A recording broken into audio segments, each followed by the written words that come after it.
especially in the west, brightest in the east.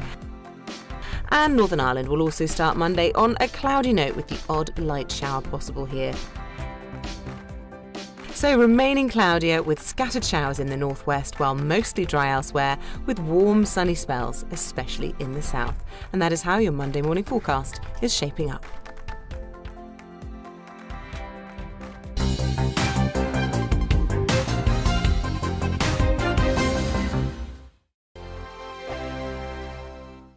We are GB News. We're right across this great nation. On TV, on radio, on digital. Absolutely everywhere. We don't talk down to you. We embrace all voices. With honest and civilised conversation. We're not part of the establishment. We're one of you. And we're only getting started. Join us on GB News, The People's Channel. Britain's news channel.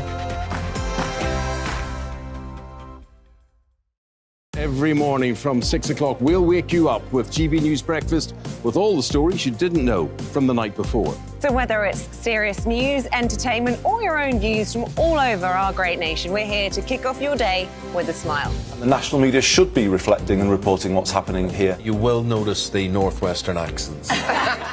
Whether you're with us on TV, radio, or online, every morning, it's breakfast from 6 a.m. Hope you can join us. Join us for Ministry of Offence, the comedy panel show that's just like the news, in that the left fights the right and it doesn't really seem to matter who wins. We cover the big stories. It was in fact a troop of baboons and not angry vegans. I like that. And the really important stories. Fat naked cow gets stuck in swimming pool. It's a headline in a lot of local newspapers. Yeah. We're on the same team, Nick. Yeah, but I'm just helping you. Join us for Ministry of Offence, Saturday nights, 8 o'clock on GB News. I'm Dan Wootton. Join me Monday to Thursday from 9 to 11 for the feistiest and most fun news debate on TV, where free speech reigns. I'll bring you a sharp take on the day's biggest stories, bombshell newsmaker interviews, and A-list guests. And I guarantee you, no spin, no bias, no censorship, and no reason to go to bed. That's Dan Wootton tonight, Monday to Thursdays from 9 on GB News.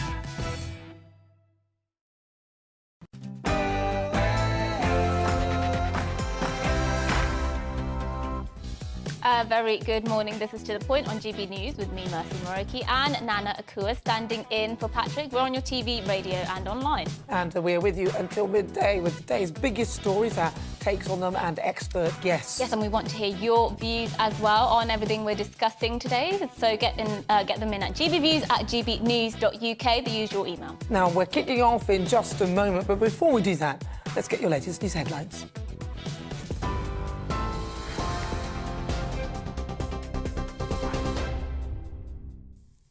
A very good morning to you. It's just 1 minute past 10. I'm Rosie Wright, keeping you up to date on GB News. Now, the government's going to unveil changes to the Northern Ireland Protocol later today. It's going to include the ability for ministers to unilaterally override the current agreement. The new legislation will include relaxing checks on goods arriving in Northern Ireland from the rest of the UK. Well, the Labour Party have warned the measures will break international law, and a number of Conservative MPs have said they're unhappy with the plans. The post-Brexit trading deal has caused a row between political parties in the region, with the DUP refusing to form an executive instalment until changes are made. The Prime Minister, Boris Johnson, has warned that a trade war over these changes would be a gross overreaction by Brussels. The problem at the moment, which is that in Northern Ireland, the Stormont Assembly, the government of Northern Ireland, can't meet because of the effects of the protocol. What it does is it creates unnecessary barriers on trade east-west. What we can do is fix that. It's not a big deal. We can fix it in such a way as to remove those bureaucratic barriers, but without putting up barriers on trade moving north-south in the island of Ireland as well. That's what we want to do. The Prime Minister will launch the UK's new food strategy today, which he says will back British farmers and create more jobs. But a leaked draft version of the plans has been heavily criticised. The co-founder of the restaurant chain Leon, Henry Dimbleby, led a major review of the country's food industry, and he says the new plans aren't detailed enough to be called a strategy. He claims the plans ignore salt and sugar tax and government action on obesity. Well, the Environment Secretary, George Eustice, told GB News that the plans cover a range of other things, including healthy eating and environmental impact. I think farmers will welcome this because it sets out very clearly our commitment and ambition to expand our food production in some key areas, notably in the horticulture sector.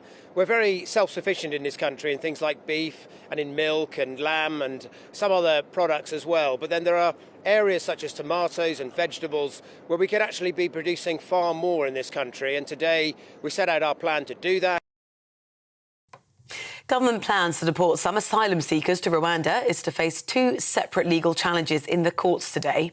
31 people have been expected to make the journey tomorrow, and the Home Office have planned to schedule more flights this year. Well, on Friday, a High Court judge ruled these flights could go ahead. This is now being challenged. One appeal is by the Public and Commercial Services Union. They represent Border Force staff. The second appeal is by refugee charity Asylum Aid. The UK economy fell by 0.3% in April, according to official figures. Data released by the ONS show manufacturing output fell by 1% in the month, and construction was also 0.4% down. Well, collectively, this means the UK GDP is now less than 1% above its pre-pandemic level. The Chancellor says he's fully focused on growing the economy. A judge is expected to deliver a ruling today on the future life support treatment options of a 12-year-old boy. Archie Battersby suffered brain damage in an incident at home in April. Doctors treating him at the Royal London Hospital have said he's brainstem dead and that his life support treatment should end. Archie's parents say his heart's still beating and they want his treatment to continue. Police in Brazil have found belongings of the British journalist Dom Phillips, who went missing in the Amazon rainforest last week. Well, the items include a backpack, clothing and a laptop. They also found clothing and a health ID card belonging to his travel companion, an Indigenous expert, Bruno Pereira. A man who was left paralysed from the waist down after being seriously injured in the Manchester Arena bombing has climbed Mount Kilimanjaro in a wheelchair. He's raised almost £500,000 for the Spinal Injuries Association. It's 45-year-old Martin Hibbert. He made the climb with his nurse physio who helped him recover from the bombing in 2017. Martin says he wants to be a catalyst for change for disabled people. This is GB News and you're up to date. I'll bring you more as it happens. Now let's head back to the point.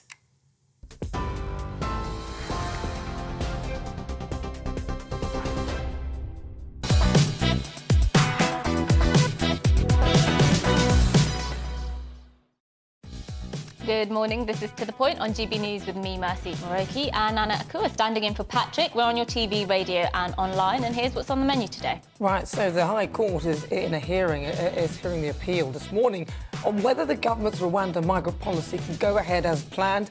The first flight is due to take off tomorrow after the government won in the High Court on Friday. We will bring you the latest updates. Yes, and activists are reported to be heading to Windsor this morning to protest former Prime Minister Tony Blair's knighthood at the gathering of the Knights of the Garter. What do you make of Tony Blair receiving a knighthood? Get in touch and let us know, and we'll be bringing you the latest on that later. Yeah, exactly. And on Prince Andrew, another one, has reportedly pulled out of appearing at the historic procession. Our royal reporter Cameron Walker is in Windsor for what is turning out to be quite a controversial gathering of the Knights of the Garter. Yes, and you know I talk a lot on this programme about how pathetic our sentencing guidelines are in this country for serious criminals. Well, get this, a man in jail for killing a schoolgirl in 2001 could be free in a matter of months, despite having never revealed to the family where the body of their daughter is. I think it's sickening, personally. Stay tuned, because we'll be talking to a legal expert about how this can be allowed to happen. Now, we have all of that on the way and much more across the programme, and you can always get in touch in your usual way. It's GBViews at gbnews.uk. Yes, indeed. But first, Nana gives her opinion on Rwanda and the legal challenge against the government.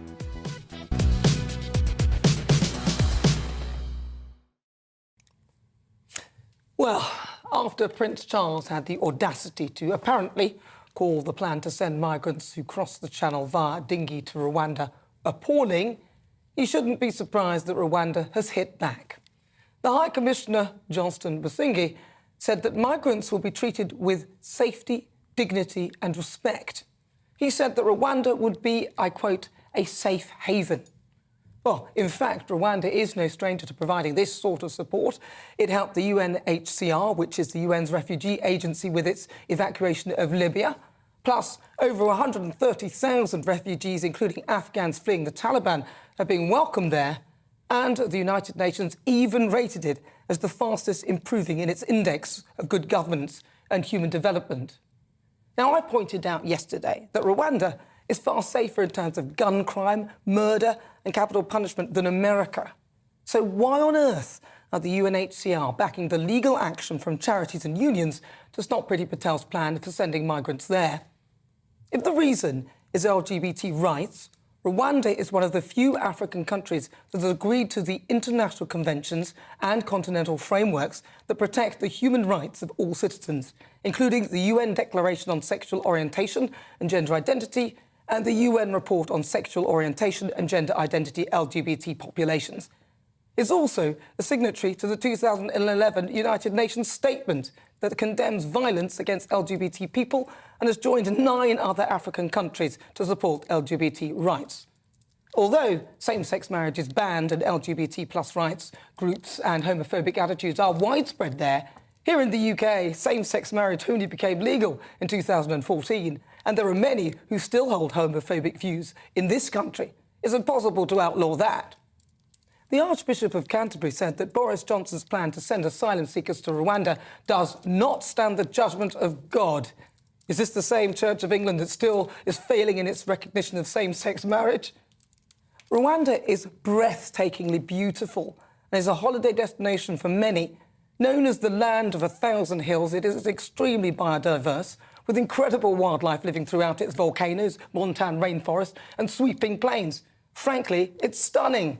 The people are friendly, and it is one of the most remarkable countries in the world. Travellers come from all over to see its gorillas. For me, those who are calling for this plan to be revoked have probably never been to Rwanda and are missing a vital point. Rwanda has changed. Yes, over a quarter of a century ago, there was a horrendous genocide, but Rwanda has evolved. I don't see why it should be haunted by the sins of its past. Over 131 migrants were set to be on the flight. The numbers have been reduced to 31, and today that's expected to be in single figures. It's a complete farce, and the people traffickers and the rest of the world know that. Prince Charles is due to visit Rwanda this month, and it is currently part of the Commonwealth. But after his alleged comments, I wonder for how long that will be. Because, to be honest, the last thing the monarchy needs is another reception like the one they got in Jamaica.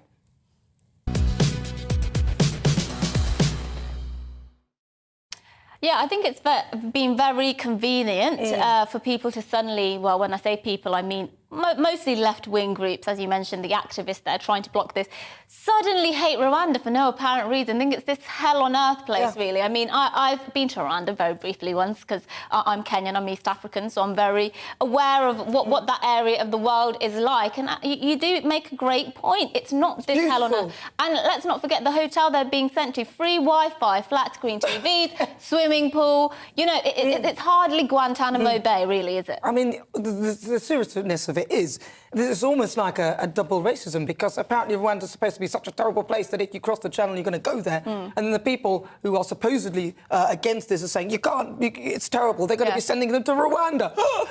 And I mean, literally. Do you know what? I would rather be in Rwanda than France. I'm not going to lie to you, so there you go. Let us know what you think.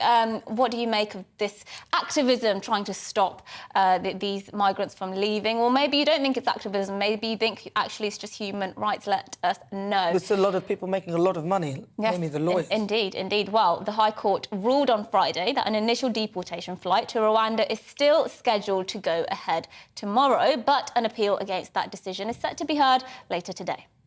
Our South of England reporter was at the High Court and sent us this report.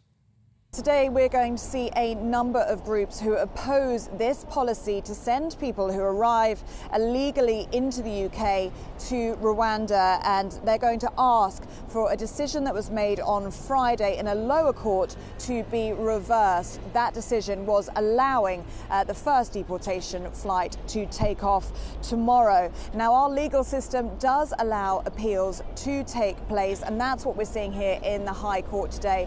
Those groups are going to give a last-ditch attempt to get that plane tomorrow grounded. And those groups will argue, as we heard on Friday, that the Rwanda plan is unfair, unsafe and unlawful. Now, the government is going to argue that Rwanda is a safe country and that this plan is entirely legal. They say that they need to break the human trafficking ring that is operating in the English Channel. And we know that over 10,000 people have already crossed the Channel illegally so far this year. They argue that this is a policy that is very popular with the public. Now, those opposing this flight in the court today have a real challenge in front of them, because the judge on Friday said that there was material public interest in the Home Secretary Priti Patel being able to carry out this policy.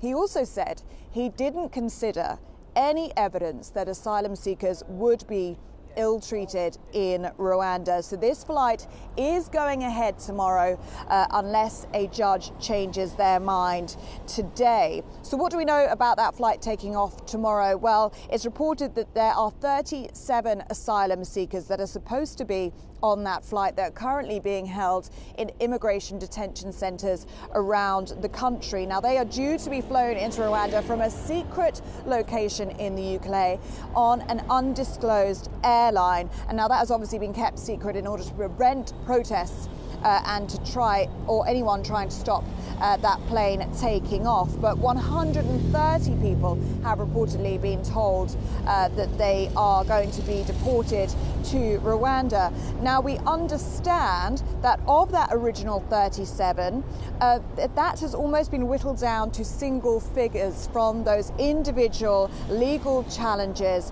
relating to modern slavery and human rights claims. Only single figures reportedly on that plane now tomorrow. But the lawyers in this court today will be hoping that they can whittle that number down to zero. And not only that, they don't want this to be about people on the flight. They don't want that flight to take off at all. So will they get that injunction this morning? Well, at the moment, that flight is taking off unless a judge changes their mind this morning. Well, speaking a little earlier, the Prime Minister was asked about the potential impact the court ruling would have. Let's have a listen. I've been very clear that throughout, I think if you go back to the speech I gave about what we were trying to do right at the beginning when we announced the policy, I always said that it would begin with a lot of teething problems and you would have a lot of legal action against it. But and they would try and delay it, and that's inevitable. But what we're trying to do is stop the business model of criminal gangs who are preying on people, moving them across the Channel in unseaworthy vessels, risking their lives and sometimes costing their lives. Well, the Prime Minister there giving his reaction, but joining us now to talk about this in more detail is international human rights lawyer David Haig. David, thank you for your time this morning. This is being called inhumane, it's being called racist, it's being called, unworkable. All sorts of things have been thrown at it. What do you make of it? I think the one thing that a lot of people will be able to agree on is that there clearly is the system in relation to asylum seekers, how we deal with them and how we deport people is broken. We've already seen earlier news about the Human Rights Act being abolished and replaced with other human rights legislation, and that may update the way in which we deal with people in terms of deportations. But there's clearly a broken system. And for me, I think, as you mentioned, there's lots of court hearings going on. You've effectively got three versions of court hearings. You've got an attempt to have a temporary injunction to stop the flight, which was effectively allowed to go ahead on Friday, as you said, and now that's been appealed today. You've got hearings about the wider policy of whether or not the policy is legal, and then you've got individual legal cases. So there's an awful lot of legal work going on at the moment, and that's obviously going through the process. So I think for myself as a lawyer, I think what we need to look at is there's obviously a lot of emotion. It's a matter of simple facts, effectively. Is Rwanda or any other country that we deport people to, whether it's asylum seekers or other deportations, is that country safe? And do our actions comply with the relevant human rights laws in deporting that person? And that's a matter of fact. And obviously that's something that will be argued today before the courts. Well, what is your view on Rwanda, though? Do you think it's safe placed? I mean, it seems quite nice. I think certainly from what I have seen, you know, when you look at other countries, if you take Australia an example, Australia is an island nation. Australia is an island nation that has a somewhat of a similar policy in terms of deporting asylum seekers to other nations, and that's coming in for a lot of criticism as well, but it's something that is still going ahead. Certainly, as you said earlier, you know, Rwanda has made great strides forward in improving things. You will see arguments that it is repressive, but again, that's a matter of fact that needs to be argued before a court. From what I've seen, as I've said, it's certainly gone very far forward in improving human rights issues that did exist some time ago. The question is, do they exist now, and do they pose a real risk to anyone that we send there, whether it's asylum seekers or a British person accused of a crime in Rwanda that they've asked to deport? It's the same thing that applies. Yeah, and you know, what I have an issue with, really, is that Rwanda has been used by the UNHCR, the United Nations Human Rights Agency, to help them with rehousing refugees. Yeah, it's done it before. They have a record of this. They have been praised by the UN before. And on Friday, we heard a High Court judge saying, actually, this flight on Tuesday can go ahead. So if a High Court judge is saying this, if many people in the UN have said that there's not much legally problematic with this at all, I know there's an appeal, but doesn't that just show that a lot of these arguments are very politicised, and actually they're not based in what some might consider truth? Stereotyping, really. Well, they are. As I said at the start, the system's broken. It isn't working. You know, what's happening to the refugees themselves is not acceptable from the way that they're being treated in terms of human trafficked across, the dangers that they're going through, and we need to look at how we stop that. This policy alone isn't going to stop that. You're still going to have refugees brought in illegal circumstances. Even if we look at it today from the refugees' perspective, they don't know whether they're flying out to Rwanda in a couple of days or not. That's not an acceptable situation. The government perhaps should have anticipated better these types of, as you said, political arguments and last-minute ditched attempts to stop these things. But there needs to be a thorough review, I think, once again, of this process.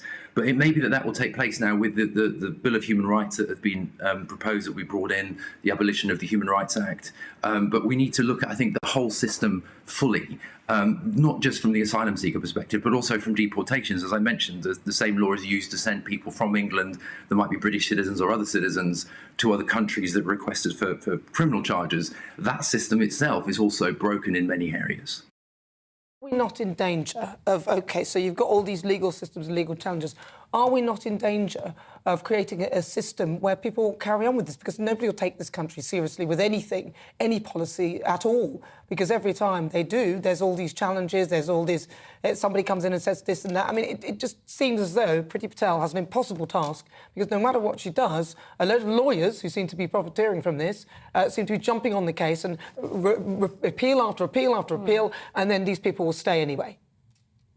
You're exactly right, and that's what I said. The system is broken. It isn't fit for purpose. It's not working as it is, and it's not working for everyone in the sector. It's not working for people in Britain as the citizens here that we're looking at the system with people coming in. It's also not working for the refugees themselves. It's not working for the courts because they get effectively caught up, as you're quite right. It's probably working for an awful lot of lawyers and also for the human traffickers. But for everyone else that has interests, it's not working. It needs to be changed. Well, David, thank you so much for joining us. You're always welcome on our show. Thank you, and have a lovely day. I think, look, the choice is if this plan will go ahead and if the government are allowed to do this. I think it's a very clear-cut choice then that some of these migrants face, which is you either stay in France, which I think we can all agree is a safe country, a civil democracy, or you go to Rwanda. And if your choice is France over Rwanda, then sadly for you have to stay in France, irrespective of whether you want to come to Britain or not. I think that's the clear choice that should be posed to them. Because if they're talking about human rights, France has very good human rights, although people do complain about the migrant camps. But they are, part of the Human Rights Convention, so they will adhere to the same rules we do. I just don't get it. And I think really the lawyers repeating this are creating a real situation for this country. Well, let us know what you think. But still to come, a High Court judge is set to rule over the future of 12-year-old Archie Battersby, who is at the centre of a life support dispute. We'll bring you the latest on that, as well as our thoughts on this after the break. Hello, Alex Deacon here with your latest weather from the Met Office. Things hotting up this week. Pleasant enough out there today in the sunny spells, light winds. It's not dry and fine everywhere. There are a few showers across the northwest. These weather fronts trying to push in, but this area of high pressure is dominating and will really establish itself, certainly across the southern half of the country throughout this week. Weak weather fronts still bringing some cloud, though, and patchy rain over the Highlands and pushing into the Northern Isles. Maybe one or two showers across southwest Scotland and one or two for Northern Ireland. But certainly much of eastern Scotland dry, most of England and Wales dry and fine. Yes, quite a bit of cloud developing this afternoon, but most places still seeing some good spells of sunshine. And temperatures around, or maybe a touch above average, into the low 20s across the southeast, high teens for much of northern Britain. And across the north, particularly north of Scotland, we'll continue to see some showers coming in overnight. Otherwise, though, it's mostly dry nights. I think we'll see the cloud melting away quite rapidly, so generally clear skies as we head towards the start of Tuesday. Temperatures will drop with those clear skies and light winds down into single figures. So a reasonably fresh start to Tuesday, but generally a fine, bright and sunny day. Certainly probably more sunshine than today over the heart of England and northern England. Still maybe one or two showers, northern England, southern Scotland. And certainly the Highlands and the Western Isles will continue to see some rain at times. But most of Northern Ireland, dry, fine and sunny, and warming up across England and Wales. Temperatures more widely over 20 Celsius. In the southeast, 23, 24 is possible. Cooler with that wetter weather in the northwest, which will continue into Tuesday evening. And always the likelihood of some rain at times across the northwest. More weather fronts pushing in here as we head towards Wednesday, but the high pressure will continue to dominate further south, and as it shifts further east, hotter air will waft up from the south, and by Friday across the southeast we could be over 30 Celsius.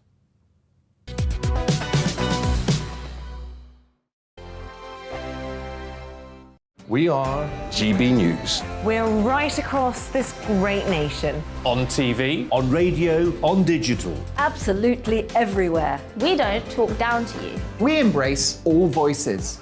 With honest and civilised conversation. we're not part of the establishment. We're one of you. And we're only getting started. Join us on GB News, the People's Channel. Britain's news channel.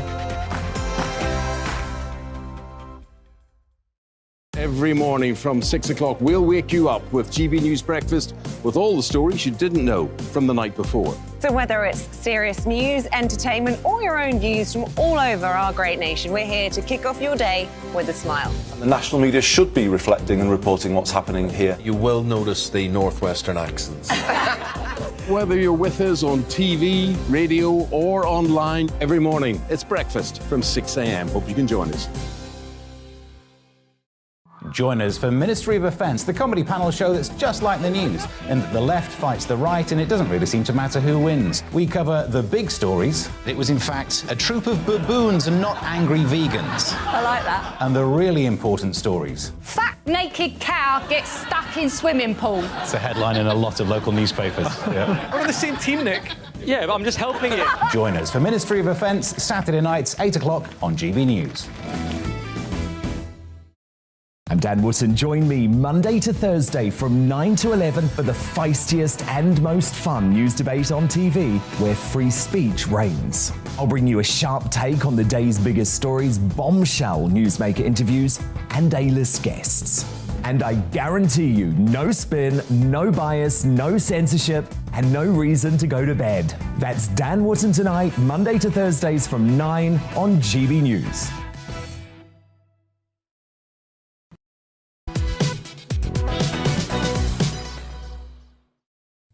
Good morning, good morning. If you just joined us, it's just coming up to 27 minutes after 10 o'clock this morning.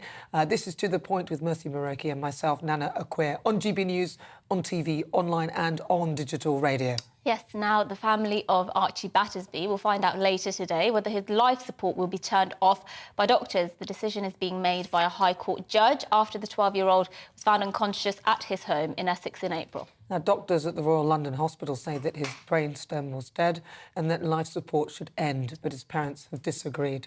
Well, our London reporter Alice Porter was outside the Royal Courts of Justice and sent us this report.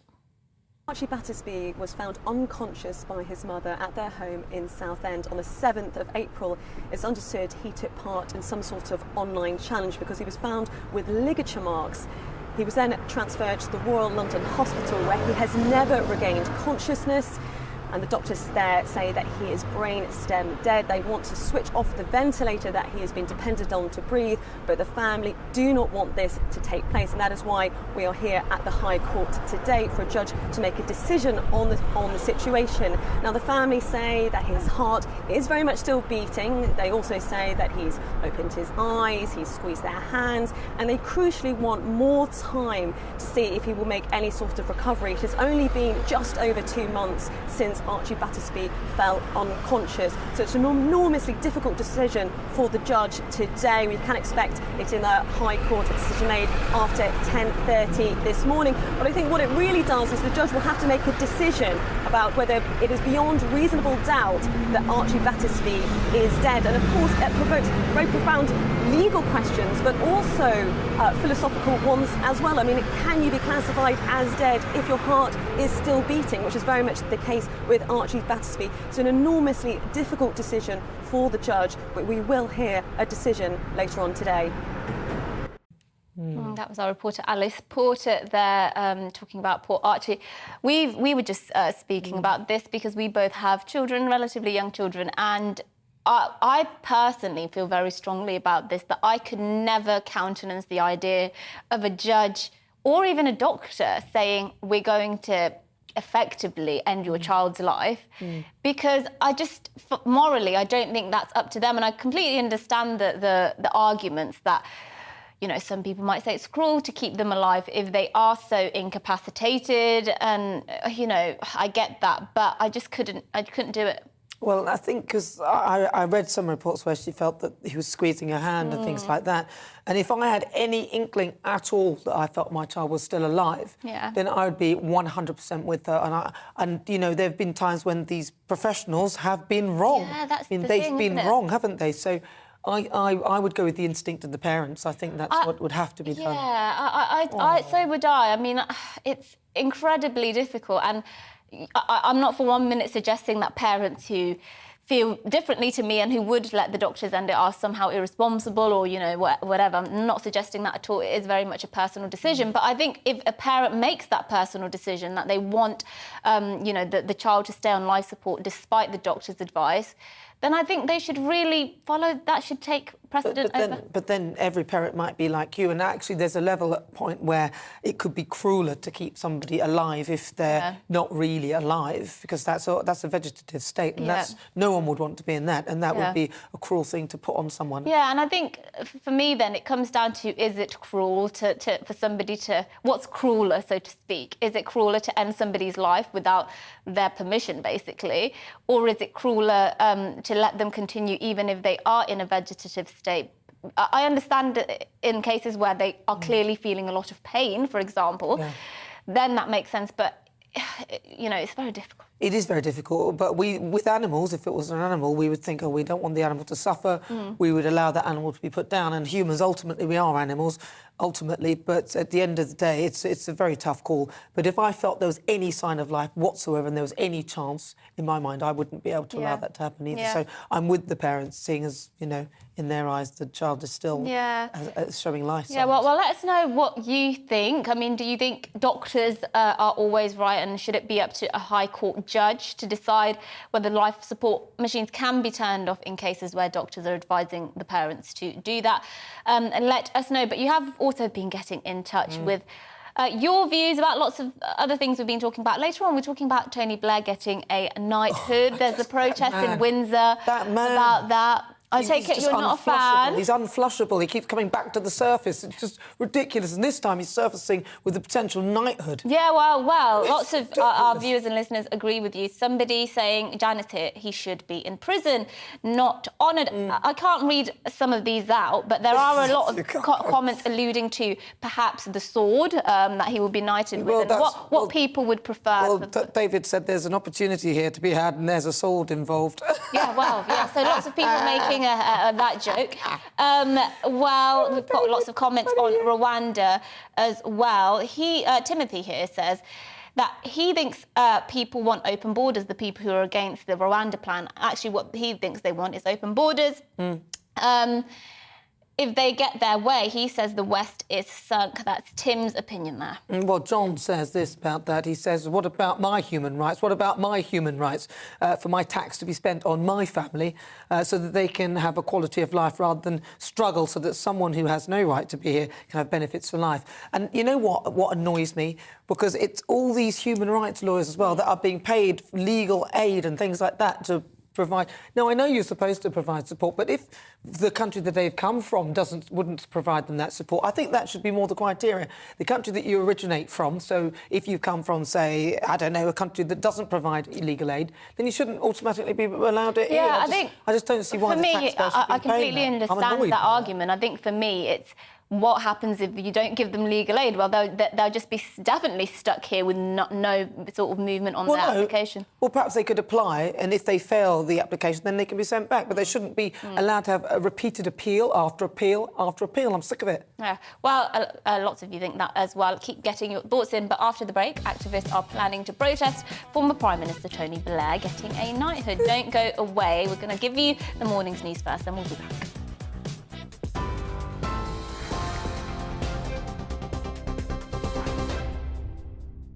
A very good morning, it's 10:34. I'm Rosie Wright, keeping you up to date on GB News. The government's going to unveil changes to the Northern Ireland Protocol later. It's going to include the ability for ministers to unilaterally override the current agreement. The new legislation will include relaxing checks on goods arriving in Northern Ireland from the rest of the UK. Ireland's Foreign Minister, Simon Coveney, said the measures marked a low point in the UK's approach to Brexit. The Prime Minister is going to launch the UK's new post-Brexit food strategy today, which he says will back British farmers and create more jobs. Well, the measures aim to strengthen supply chains and increase domestic production. But a leaked draft version of the plans has heavily been criticised. The co-founder of the restaurant chain Leon, Henry Dimbleby, led a major review of the country's food industry and says the new government plans aren't detailed enough to be called a strategy. Government plans to deport some asylum seekers to Rwanda is currently facing two separate legal challenges in court. The court's heard 20 people have had their Rwanda tickets cancelled from an originally scheduled 31. 11 individuals are still expected to be on that first flight tomorrow. On Friday, the High Court judge ruled the flight could go ahead.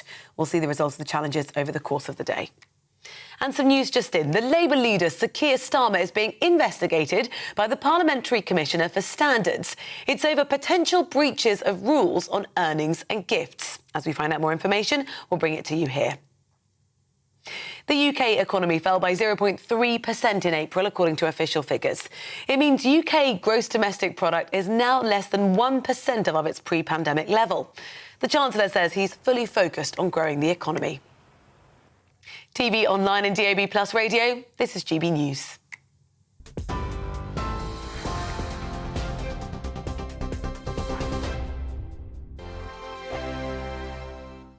We are GB News. We're right across this great nation. On TV, on radio, on digital. Absolutely everywhere. We don't talk down to you. We embrace all voices. With honest and civilised conversation. we're not part of the establishment. We're one of you. And we're only getting started. Join us on GB News, the People's Channel. Britain's news channel. Every morning from 6 o'clock, we'll wake you up with GB News Breakfast with all the stories you didn't know from the night before. So whether it's serious news, entertainment, or your own views from all over our great nation, we're here to kick off your day with a smile. And the national media should be reflecting and reporting what's happening here. You will notice the northwestern accents. Whether you're with us on TV, radio, or online, every morning, it's breakfast from 6 a.m. Hope you can join us. Join us for Ministry of Offence, the comedy panel show that's just like the news, in that the left fights the right and it doesn't really seem to matter who wins. We cover the big stories. It was in fact a troop of baboons and not angry vegans. I like that. And the really important stories. Fat naked cow gets stuck in swimming pool. It's a headline in a lot of local newspapers. Yeah. We're on the same team, Nick. Yeah, but I'm just helping you. Join us for Ministry of Offence, Saturday nights, 8 o'clock on GB News. I'm Dan Wootton. Join me Monday to Thursday from 9 to 11 for the feistiest and most fun news debate on TV, where free speech reigns. I'll bring you a sharp take on the day's biggest stories, bombshell newsmaker interviews, and A-list guests. And I guarantee you, no spin, no bias, no censorship, and no reason to go to bed. That's Dan Wootton Tonight, Monday to Thursdays from 9 on GB News.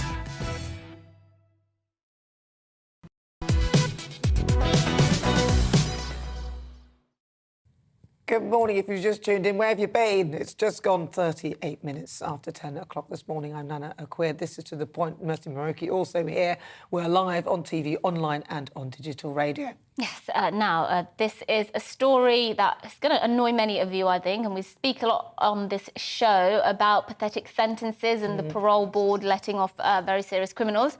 Now, the man who murdered a 15-year-old schoolgirl, Danielle Jones, could be set free within months. That's despite having never revealed where her body is. It's an absolute disgrace. I mean, Stuart Campbell was found guilty of murdering his niece in 2001, and there's been calls to stop Campbell from having his parole hearing until he reveals the location of Danielle Jones's body. Yes, well, Campbell's brother repeatedly told the parole board that Danielle Jones's parents have, quote, been through a living hell and that they have never had closure. He also says, my brother hasn't even given them their daughter, so they have a place to grieve. So are parole boards too lenient when it comes to letting convicted murderers out of prison? Joining us now to talk about this in more detail, it's Chris Daw, QC, barrister and author of Justice on Trial, Radical Solutions for a System at Breaking Point. Chris, thank you so much for joining us. So, Chris, your view then, because I think the sentences are way too lenient, it's a bit of a nonsense, but what do you think? Sorry, you think sentences are what? I think that in this country, in general, the sentences are way too lenient in many instances. And the fact that this person should be released in this way and he has not revealed the location of the body, I think it's a disgrace. Well, I suspect the reason you think sentences are too lenient is because you don't really know what they are. They've doubled in the last 20 to 25 years. So whether you think that's lenient or not, the fact is they've been going up and up and up for years. The sentences for murder, for example, are double what they were in the mid-1990s. On average, people are spending well over 20 years in prison compared to about 12 in the 1990s. So the idea that sentences generally are lenient, I'm afraid, is a myth, usually propagated by those who don't understand what sentences really are. So far as this case is concerned... double nothing is nothing, really. I mean, they're so useless, the sentencing. It's ridiculous. It really is. But do you have any idea what the sentences are for serious crime in this country? We've just said this gentleman is now eligible for parole in this case. This happened in 2001, so whatever way you cut it, look, that is 21 years, let's say. Many people would say that is still nowhere near enough for somebody like this to be considered for parole. So you can't disagree with the fact that many people's subjective opinion is that they are too lenient, even if you consider them high. Yes, and that's an entirely legitimate discussion to say that in an individual case, members of the public who don't understand 90% of the facts of the case can have a completely legitimate opinion that sentences should be longer, that we should have the death penalty. But for Nana to just make a general statement that sentences are all too light as a general proposition, that's just not true. They have doubled Nana, in a generation, and they weren't nothing a generation ago. It's not Nana, it's Nana. Nana. I'm so sorry. So Nana, so let's deal with this particular case. The truth of it is that the parole board have now been given an extra law. It was called Helen's Law, and it came in as a result of the murder of Helen McCourt in the 1980s, and the fact that her family campaigned for a law that the parole board would have to take into account the fact that if a killer who had been convicted of a murder didn't reveal where the body was, the parole board must take that into account in deciding whether to release the offender.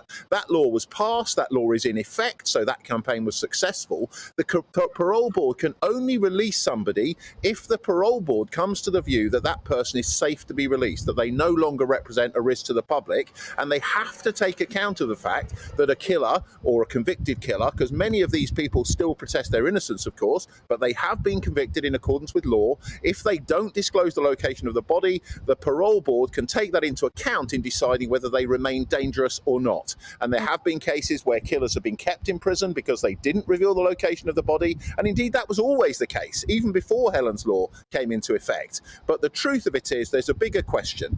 And Nana, what you've argued for in the past has been, in effect, let's just throw away the key, let every murderer stay in prison forever. And on our last conversation, you were advocating the death penalty for 10-year-old children. So, frankly, we need a more sensible and informed debate about this. The parole board have a very difficult job to do. And in this case, they are, I am sure, going to apply not only the original parole law, but this new Helen's Law very carefully and come to a conclusion. If this person remains dangerous, they'll remain behind bars.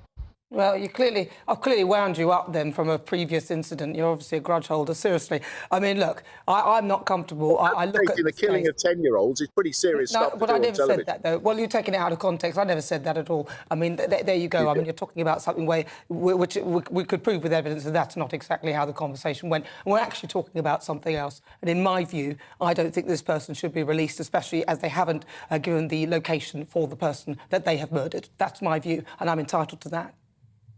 You are entitled to that view, and everyone's entitled to that view. I suppose all I'm saying is, rather than making very general, kind of very attractive, kind of sensationalist comments about how soft the judges are and how weak the system is, as you do day in, day out on this channel, and you yourself are one of the major culprits of that, just think about how nuanced and difficult criminal sentencing is, how difficult it is for the parole board to reach its judgments, looking at psychiatric evidence, looking at files that go back years, none of which you've seen, none of which your viewers have seen, and it's very easy just to have an emotional, passionate opinion and have none of the facts, none of the evidence. You can see about emotional, passionate opinions. You never let yours go. Crikey, let it go, Chris. Well, look, Chris, let me ask you this. What you mentioned about sort of judges, parole board.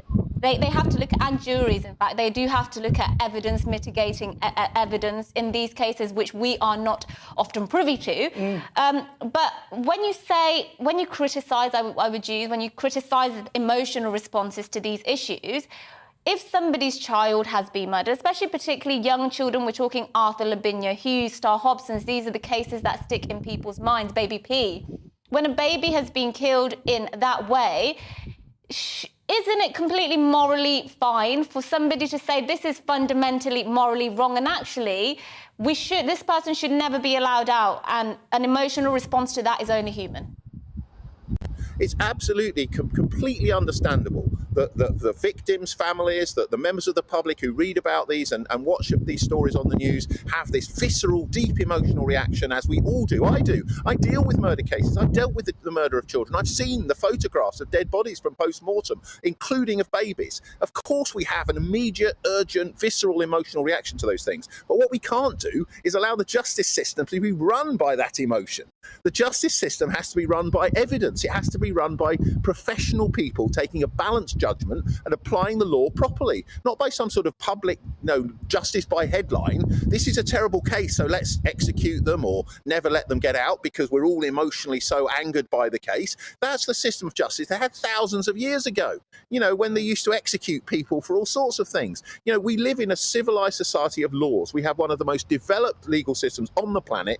Generally speaking, everybody in it is doing their best within the law, and we can't have trial by headline, trial by media, which I'm afraid is often what I hear in the media, and particularly from when I come onto this programme. And I know that's probably why I'm on.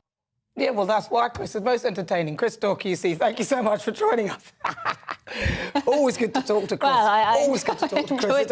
I do think it's a bit of a myth to say, executing people, that's thousands of years. America is supposedly the freest nation on the planet. We hear that so often. I wouldn't describe it like that. But, America is hailed as the beacon of democracy and beacon of civility. It still has murder, death penalty for things like this. Many countries have death penalties, and that's in this particular case, the Helen's Law should be applied. I don't think this person should come out. It's quite simple. If he wants some sort of, if you've genuinely done something and you are seeking some sort of, you're showing that you're sorry and you want people to feel better because of what you've done, then surely to do that, what he could do for that family would be to reveal the location of that child's body that he's murdered. And if he's not prepared to do that, I absolutely don't think he should be coming out. Absolutely. I don't think there's anybody who would disagree with that, but let us know your thoughts, GBviews at gbnews.uk. Now, moving on, a service for the Most Noble Order of the Garter is being held at St George's Chapel in Windsor Castle later today. Now, the Knights of the Garter and, for the first time, former Prime Minister Tony Blair will gather at Windsor Castle, where new knights take the oath and are invested into with the insignia. Yes, well, members of the royal family will walk in procession to the chapel, and after the service will depart by carriages for their return journey to the castle, apart, of course, from Prince Andrew, who's apparently banned from the public part of today's service. I think you all can guess why. Activist group Stop the War Coalition plan to protest former Prime Minister Tony Blair's knighthood outside. Well, yeah, our royal reporter Cameron Walker joins us from Windsor. Cameron, what can you tell us? Well, I have been told, Nana, earlier this morning by a source that we should not expect to see Prince Andrew or the Queen at the public elements of this service on Garter Day today, but they will, in fact, be attending the lunch and the ceremony in the Garter Throne Room at Windsor Castle a little bit later on today. But now Buckingham Palace have officially confirmed that to be the case. The spokesman said the Duke of York will attend the investiture and lunch today, but will not be part of the procession or service. It's understood that that was a family decision. Now, The Sun was reporting this morning that Prince Andrew was indeed banned from that service. We understand he was kind of lobbying Her Majesty the Queen to allow him back in some form of public life, but we also understand that Prince William and Prince Charles had very much put their foot down on that issue and will not allow him back. They are fearing a public backlash from Prince Andrew after he settled out of court in a civil sexual assault case against him, which he denies. We also understand that Prince Andrew is very much wanting to use his HRH title again, to have his patronages back again, to be Colonel of the Grenadier Guards again. He is still a Councillor of State. There are only 4 Councillors of State in this country, but a source has told newspapers over the weekend that if he thinks that's going to happen, he is very much delusional.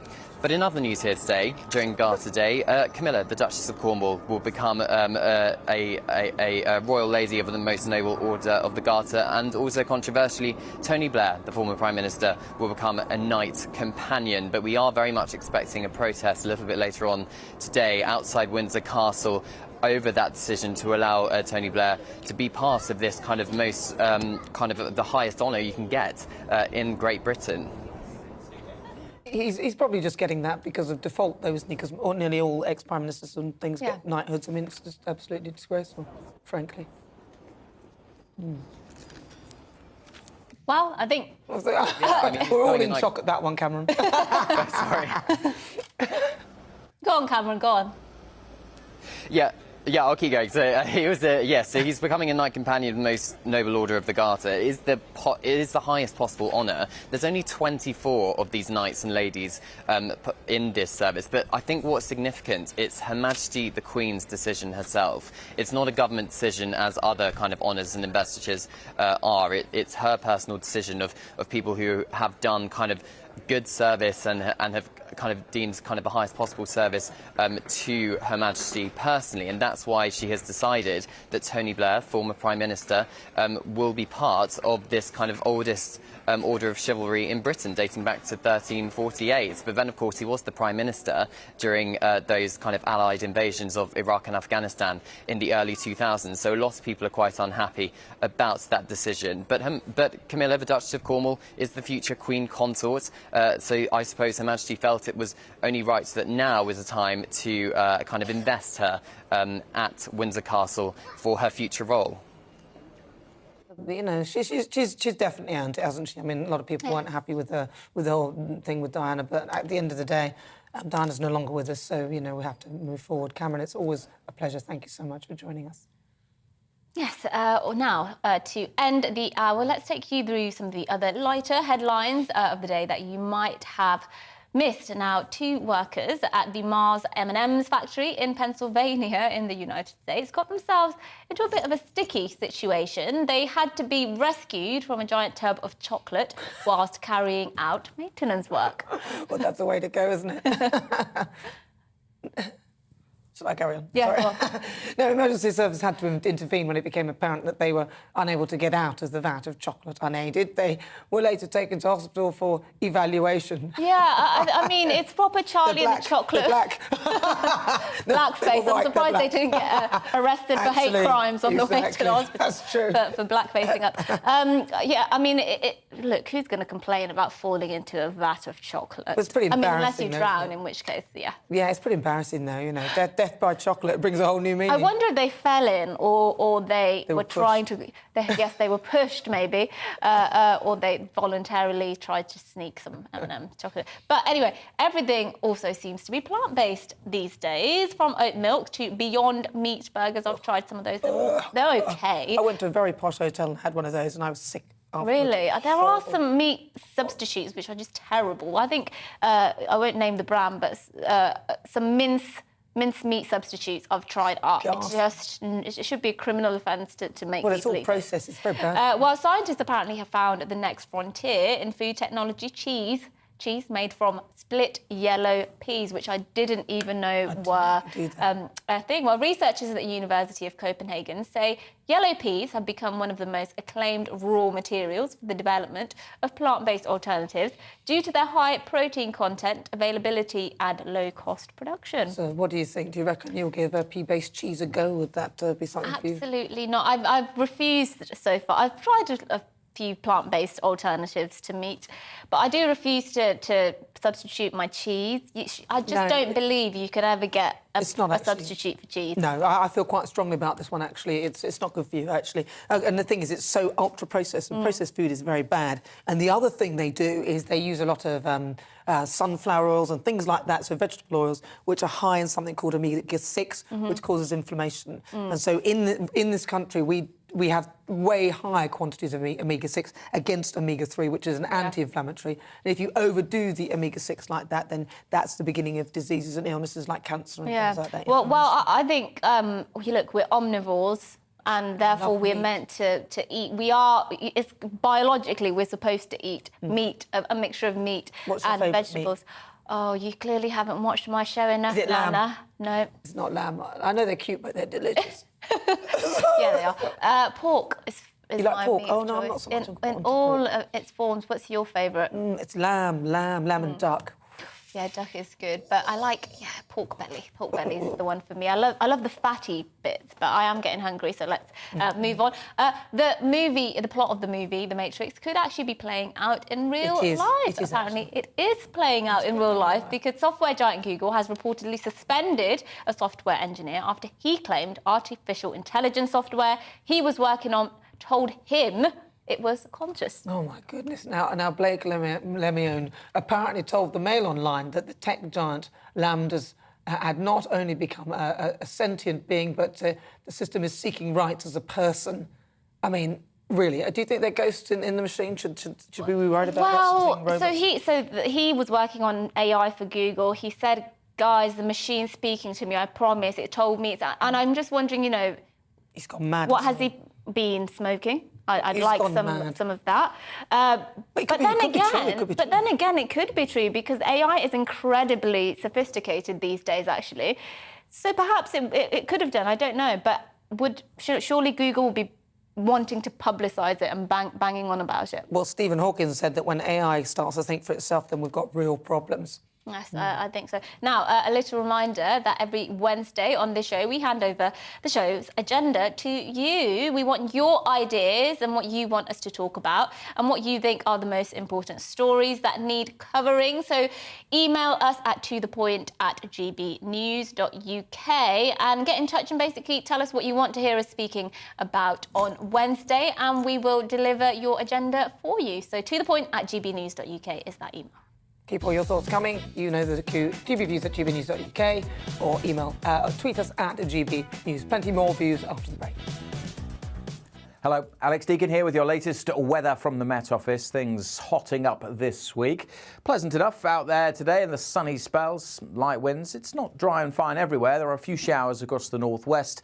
These weather fronts trying to push in, but this area of high pressure is dominating and will really establish itself, certainly across the southern half of the country throughout this week.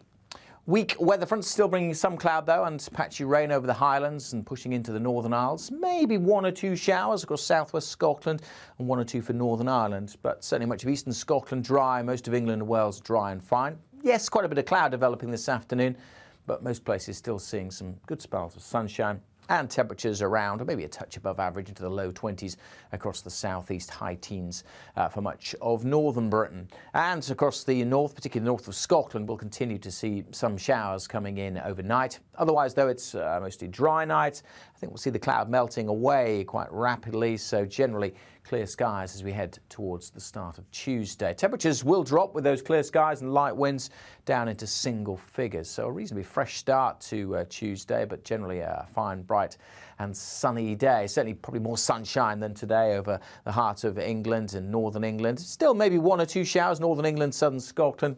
And certainly the Highlands and the Western Isles will continue to see some rain at times. But most of Northern Ireland, dry, fine and sunny, and warming up across England and Wales. Temperatures more widely over 20 Celsius. In the southeast, 23, 24 is possible. Cooler with that wetter weather in the northwest, which will continue into Tuesday evening. And always the likelihood of some rain at times across the northwest. More weather fronts pushing in here as we head towards Wednesday, but the high pressure will continue to dominate further south, and as it shifts further east, hotter air will waft up from the south, and by Friday across the southeast we could be over 30 Celsius.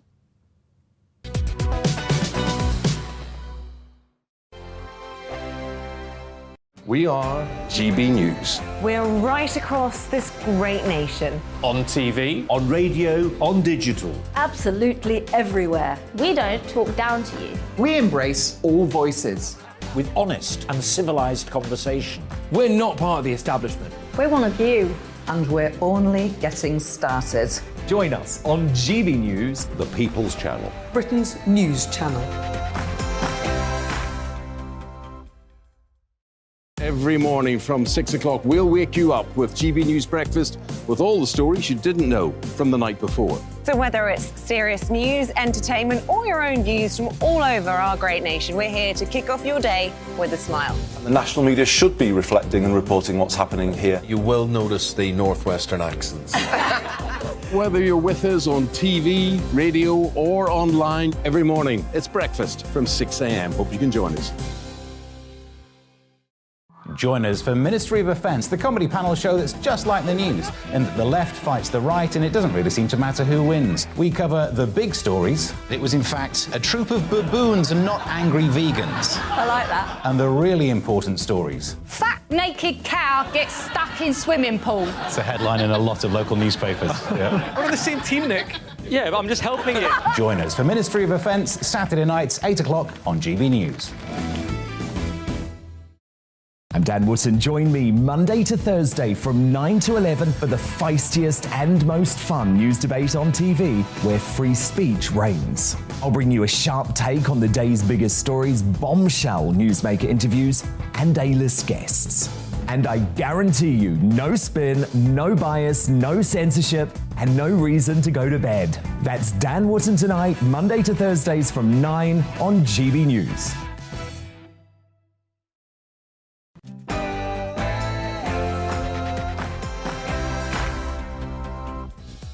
Good morning, it's 11 o'clock and this is To The Point on GB News with me, Mercy Moroki, and Nana Akua, filling in for Patrick Christie's. We're on your TV, radio and online, and we're here with you until midday with lots of discussion, our takes on lots of big topics of the day, expert guests and your opinions as well. Now make sure you get in touch with your views in the usual way. GBViews at gbnews.uk. We'll be getting to those throughout the show, but first, it's time for the latest news.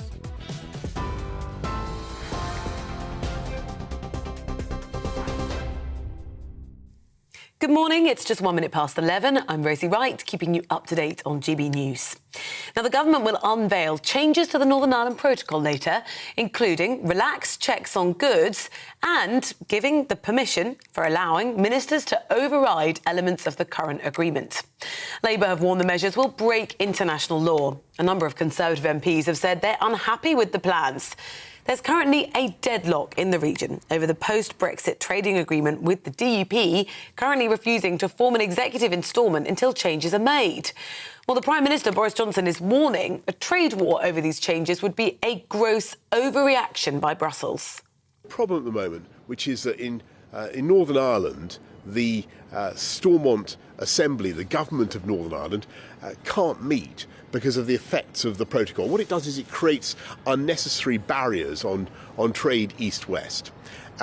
What we can do is fix that. It's not a big deal.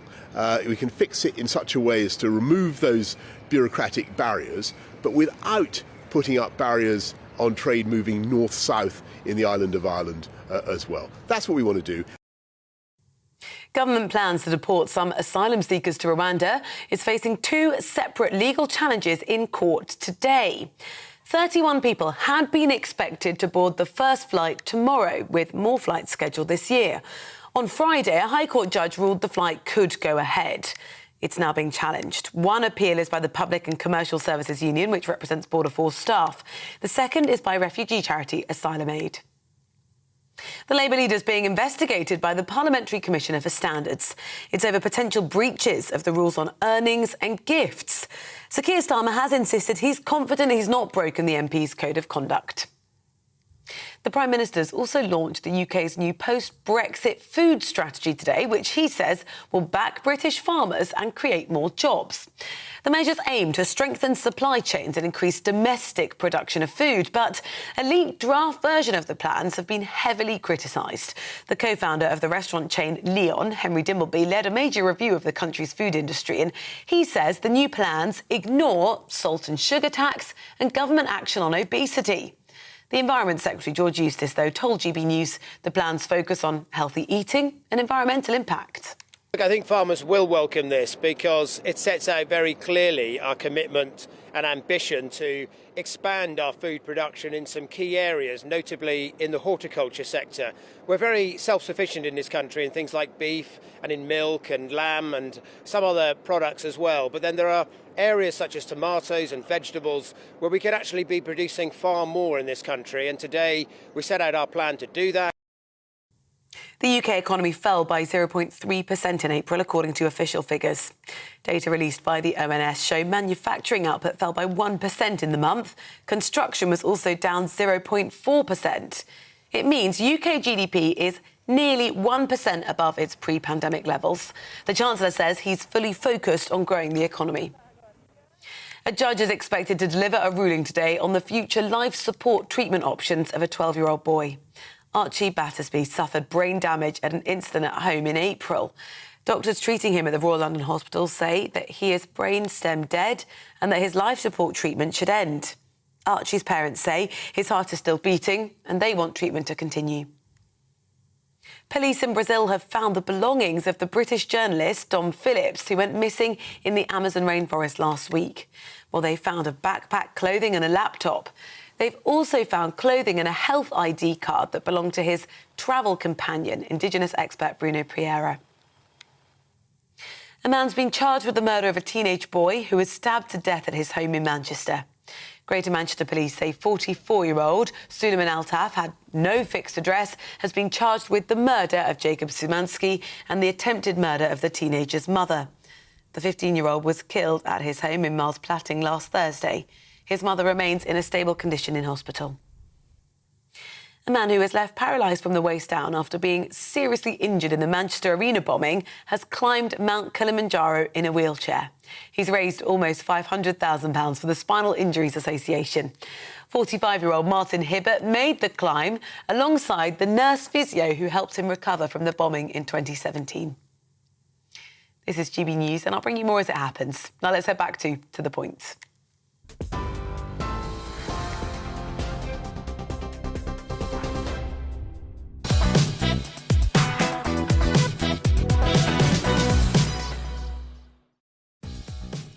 Good morning. This is To The Point on GB News with me, Nana Akwe and Mercy Maroki, online, on TV and on your digital radio. Now, coming up in our final hour... Yes, the number of asylum seekers due to be removed from the UK on the first deportation flight has now gone down to single figures, according to reports. The Court of Appeal will decide today whether the first flight will be allowed to depart on Tuesday as planned. We'll bring you the latest on that as it comes in. And Lord Trimble, he said that the Good Friday Agreement is on light support as the EU and the UK continue to row over Brexit. And a bill to amend the Northern Ireland Protocol will be introduced in Parliament today, despite claims that the move breaches international law. We'll get stuck into that as it happens.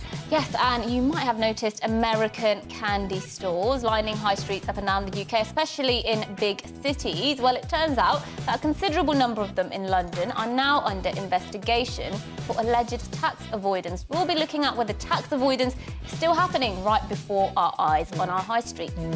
And we have all of that coming up and much more across the programme, and you can get in touch in the usual way. That's GBViews at gbnews.uk. But first, Mercy gives her views on controlling immigration after Brexit.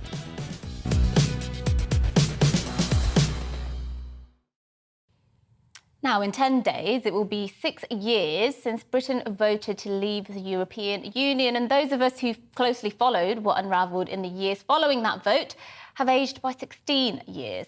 Now, I'm not interested in rehashing old conversations about leave versus remain. And quite frankly, if you're still banging that drum, I'd recommend getting out more.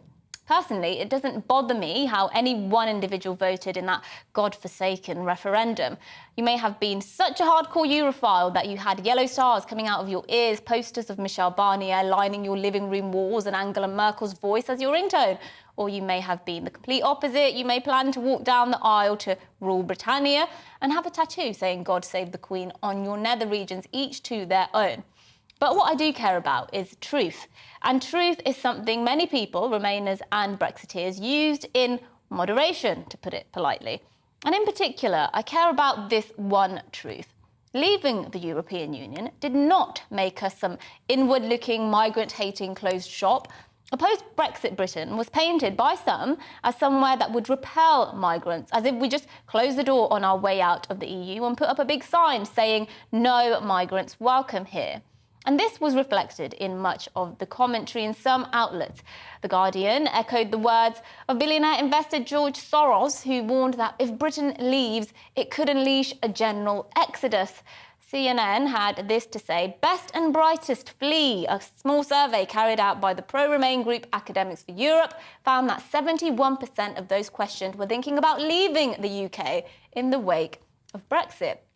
I do note, however, that the Academics for Europe website is no longer accessible, so I can't actually get any details about this so-called small survey which showed this 71% of people wanting to flee after Brexit. Bloomberg also warned of the biggest foreign exodus since World War II. Now, those who said Britain would become a migrants' no man's land were all wrong. In fact, Brexit Britain has never been more attractive and more accessible for those who want to, through legitimate means, make the UK home. Migration from outside the UK, outside the EU, is at its highest, and despite migration from all over the globe increasing. A recent Ipsos Mori survey finds that the number of people wanting immigration reduced is at its lowest level since the Brexit vote. This is legal migration. So not only was there not a mass exodus, people from abroad who want to make Britain their home have never been so multicultural. Maybe, just maybe, the many Brexit voters who said what they had an issue with was actually open borders rather than having an issue with the immigrants per se, maybe they were telling the truth. Perhaps those who were adamant that this was not the case can learn something from journalist Janan Ganesh. He was pro-Remain, he's a Remainer, but writing in the Financial Times last Friday, he says that new immigration rules are making London more, not less, global. To his credit, he makes this point, and I quote, "Brexiteers always said that less immigration from nearby would allow for more immigration from beyond. The nation's global rather than continental orientation would be given room to express itself." He says it was the one promise Brexiteers kept. And he's right when he says this. In his words, he says if Remainers are free to claim vindication, so too on the narrow matter of immigration are Leavers.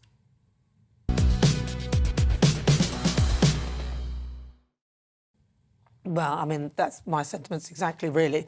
That Brexit, I think, in my view, for that side of it, is working. And I actually talked about that a couple of weeks ago, saying that because at the time we'd announced that we'd taken almost 1 million people to come to this country, but those 1 million were through legal means.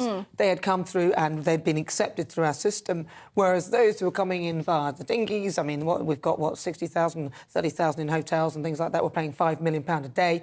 Those are the other routes that people aren't happy with, and that's totally understandable. Yeah. And it's those coming from the EU that are not added. Everyone was saying, oh, Brexit isn't working, you've had 1,000 people coming, 1 million people coming. But what it is, we're not adding up the people who used to come from the EU as well, because that would have probably doubled the figure. Yeah, and I think this speaks to, I mean, of course, some people have an issue with immigration numbers, irrespective of whether they're outside the EU, irrespective of they're illegal. And I'm not saying that every single Brexiteer doesn't mind increasing numbers of immigration. Exactly. What I am saying is that, like Janan Ganesh there, I think some people need to admit that they were wrong about Brexiteers. And say, actually, you know what, concerns about immigration have gone down. Yes, immigration has gone up, but it's legal migration that has gone up. Selective. Points-based. A lot of them are students who obviously are coming here to study at our brilliant institutions, bringing in a lot of student money, by the way. And so people are generally OK with that kind of immigration. They accept that it contributes to our society and to our economy. The issue is control, and the other issue is illegal migration. And the other thing where people have to admit that Brexit is working is because it is actually forcing wages up now, because they have a different talent pool to pick from, which is the British talent pool, and we ain't taking those cheap wages. So those wages have gone up, which obviously we've got inflation, which is making it difficult now to see how good that is, but it is. Yeah, and many people do consider the fact that employers can no longer rely on that cheap reliable European labour, a kind of wake-up call and a good aspect of Brexit. But look, we're talking about illegal immigration, and we've been talking about Rwanda this morning. And the number of asylum seekers due to be removed from the UK on that first deportation flight to Rwanda is now close to single figures. That's according to reports, while the Court of Appeal is set to decide later today whether to allow the Home Office flight to depart tomorrow. Campaigners and migrants last week failed to win an injunction against the government policy in the High Court. So joining us now to discuss this is Lee Anderson, MP for Ashfield. Mr. Anderson, welcome. It's always good to see you. What is your take on all of this?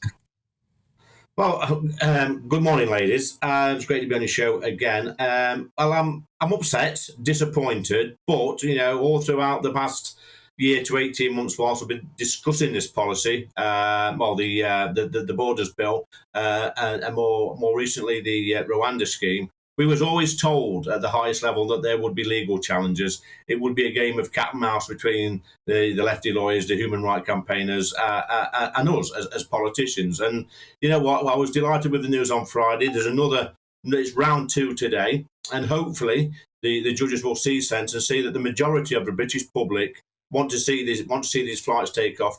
We've got to put an end to this nonsense of these people crossing the channel. It's dangerous. We're fueling a vile, horrible human trafficking trade. And quite frankly, let's be honest. Let me be a politician that's honest for once.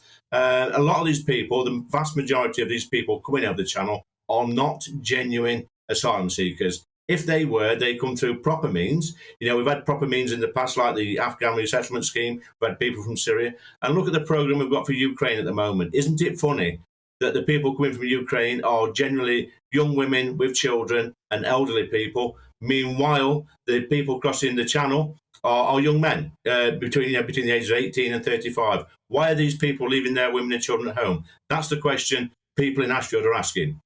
Look, Lee, I take your point very much so, and the data does show that the vast majority are young men, some of who do lie about their age, many of whom don't actually have identification documentation.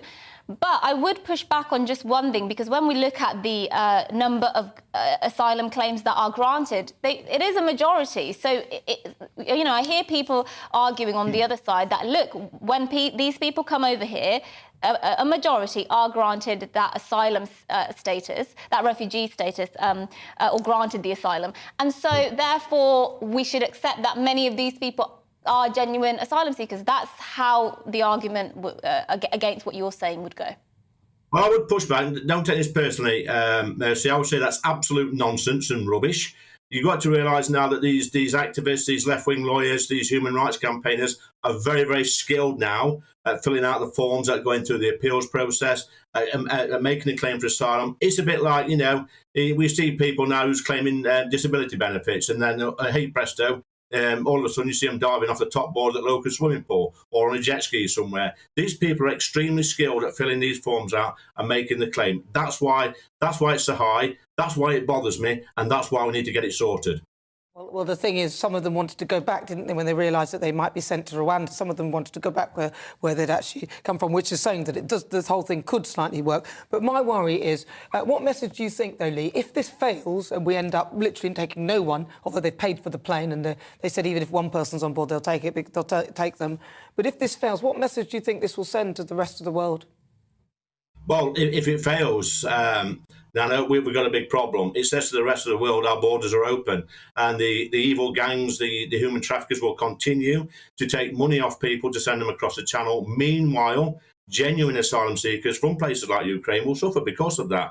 Look, we are a welcoming a country, the UK is, always has been. We welcome refugees from all over the world, people that are in genuine need. But quite frankly, let me be honest again, make the point to your viewers that the vast majority of the people coming over the channel are not genuine asylum seekers. That's just how it is. And Lee, very finally, if it does fail, whether it fails in the courts or whether it does work, but it doesn't actually stem the inflow of migrants from the channel, across the channel, does there need to be a change of leadership at the Home Office? Well, no, I mean, Pretty's doing a pretty good job. Obviously, the civil servants are always pushing back against Pretty. We know what they're like. We've got the Border Force Union. I think they're funding one of these claims in court today. We need to be strong. Maybe the law might need tweaking. We might have to do something different. Maybe make it like in Australia, whereas if you drop on these shores illegally, then you've got no chance ever of claiming asylum. But eventually we will get there. It's been a long old struggle with this, but the Home Secretary has been brave enough to take this on, and the fingers crossed we'll get it right. It is a tough job. She's got a tough job on her hands. She's got civil servants against her, Border Force going against her, all the agencies and everything. It's tough. Lee, always a pleasure to talk to you. That's Lee Anderson, MP for Ashford. Now, the Labour leader is being investigated by the Parliamentary Commissioner for Standards. It's over potential breaches of the rules on earnings and gifts. Sir Keir Starmer has insisted that he's confident he's not broken the MP's code of conduct. Speaking a short while ago, the leader of the opposition said he's confident there is no problem. Now, that's an investigation and we'll be responding in due course. What are you able to tell us about what that investigation is about? Well, I need to talk to my office about that, but we're responding in due course. Has it come as a surprise to you? No. So when were you aware of this? Well, it's all MPs are made aware if there's any concerns. My office is dealing with it and will be replying in due course. Are you confident that you've done nothing wrong? Absolutely confident. There's no problem here. I think that's quite Sir Keir Starmer there, obviously. I think that it's quite... But he would say that, wouldn't he? It's ironic, isn't it? Because Sir Keir Starmer, he was calling for Boris Johnson to resign over Partygate. Then he ended up being investigated over Beergate, in which he said, if he is found to have broken those COVID rules, he would resign. And now potentially broken the code of conduct despite sort of banging on for several weeks and months about Boris Johnson's own conduct. So it's quite funny and ironic. Well, it serves him right. But it's not funny that politicians are behaving. I think it's hilarious. But it's funny in the other. It's unfortunate for us that we've got to deal with these people, but it's hilarious. I mean, he's hoisted by his own petard, isn't he? Once again, I like that. I like that saying. Once again, claiming to be the better person every time, and it turns out that he simply isn't. He simply isn't. Keep those thoughts coming. We love to hear your views. GBViews at GBNews.uk. I was going to say, if anything, given he's a lawyer and he's presented himself as this very sensible lawyer and the man the country needs, it almost makes it worse if he's found to be breaking the same rules as Boris Johnson, because you're the guy who's who talks about being a lawyer all the time. Well, it's always the way, isn't it? I mean, God forgive us if he ends up becoming the leader in this country at all. I don't think it'll ever happen, but I don't think that'll happen. It's not going to happen. Well, after the break, Lord Trimble says the Good Friday Agreement is on live support and will be getting the latest on the legislation giving ministers the powers to scrap parts of the Northern Ireland Protocol, which is due to be published later today. That's all coming up after this weather. Hello, Alex Deakin here with your latest weather from the Met Office. Things hotting up this week. Pleasant enough out there today in the sunny spells, light winds. It's not dry and fine everywhere. There are a few showers across the northwest. These weather fronts trying to push in, but this area of high pressure is dominating and will really establish itself, certainly across the southern half of the country throughout this week. Weak weather fronts still bringing some cloud, though, and patchy rain over the Highlands and pushing into the Northern Isles. Maybe 1 or 2 showers across southwest Scotland and 1 or 2 for Northern Ireland. But certainly much of eastern Scotland dry, most of England and Wales dry and fine. Yes, quite a bit of cloud developing this afternoon, but most places still seeing some good spells of sunshine. And temperatures around, or maybe a touch above average, into the low 20s across the southeast, high teens for much of northern Britain. And across the north, particularly north of Scotland, we'll continue to see some showers coming in overnight. Otherwise, though, it's mostly dry nights. I think we'll see the cloud melting away quite rapidly, so generally clear skies as we head towards the start of Tuesday. Temperatures will drop with those clear skies and light winds down into single figures. So a reasonably fresh start to Tuesday, but generally a fine, bright and sunny day. Certainly probably more sunshine than today over the heart of England and northern England. Still maybe 1 or 2 showers, northern England, southern Scotland. And certainly the Highlands and the Western Isles will continue to see some rain at times. But most of Northern Ireland, dry, fine and sunny, and warming up across England and Wales. Temperatures more widely over 20 Celsius. In the southeast, 23, 24 is possible. Cooler with that wetter weather in the northwest, which will continue into Tuesday evening. And always the likelihood of some rain at times across the northwest. More weather fronts pushing in here as we head towards Wednesday. But the high pressure will continue to dominate further south. And as it shifts further east, hotter air will waft up from the south. And by Friday, across the southeast, we could be over 30 Celsius.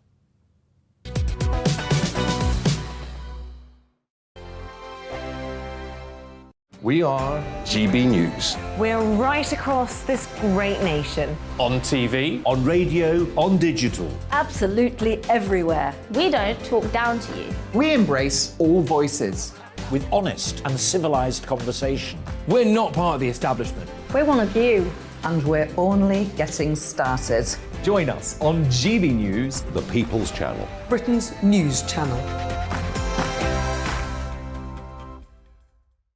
Every morning from 6 o'clock, we'll wake you up with GB News Breakfast with all the stories you didn't know from the night before. So whether it's serious news, entertainment, or your own views from all over our great nation, we're here to kick off your day with a smile. The national media should be reflecting and reporting what's happening here. You will notice the northwestern accents. Whether you're with us on TV, radio, or online, every morning, it's breakfast from 6 a.m. Hope you can join us.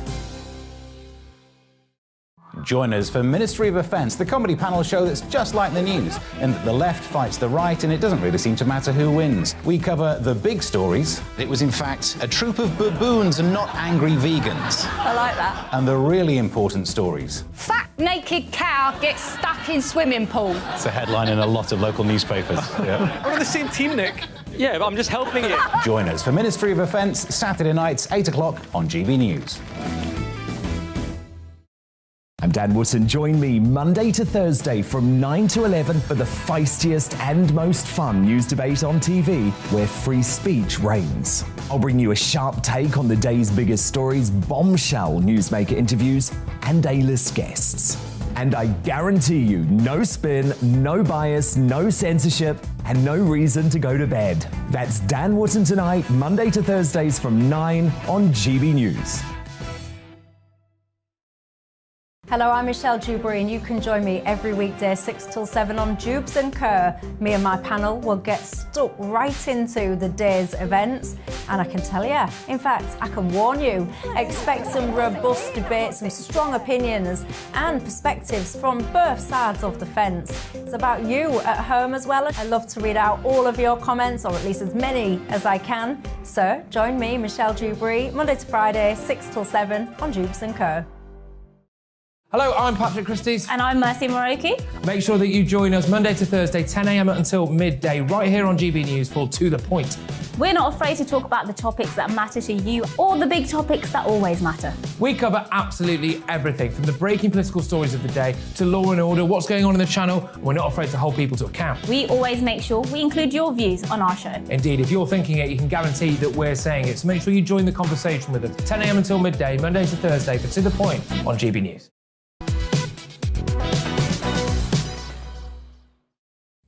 Good morning, it's 11:26 and this is To The Point with me, Mercy Moroki, and Nana Akweer on GB News. We're live on your TV, online and radio. Now, former First Minister of Northern Ireland, Lord Trimble, has warned that the Good Friday Agreement is on life support as the UK and EU continue to row over Brexit. Trimble is urging the DUP to commit to returning to the Stormont executive. Yes, well, the DUP, which has been the leading unionist party in the province since 2003, is currently blocking the formation of a power-sharing executive at Stormont until problems with the Northern Ireland Protocol are resolved. So let's speak now to Professor of British and Irish Politics and author John Tongue.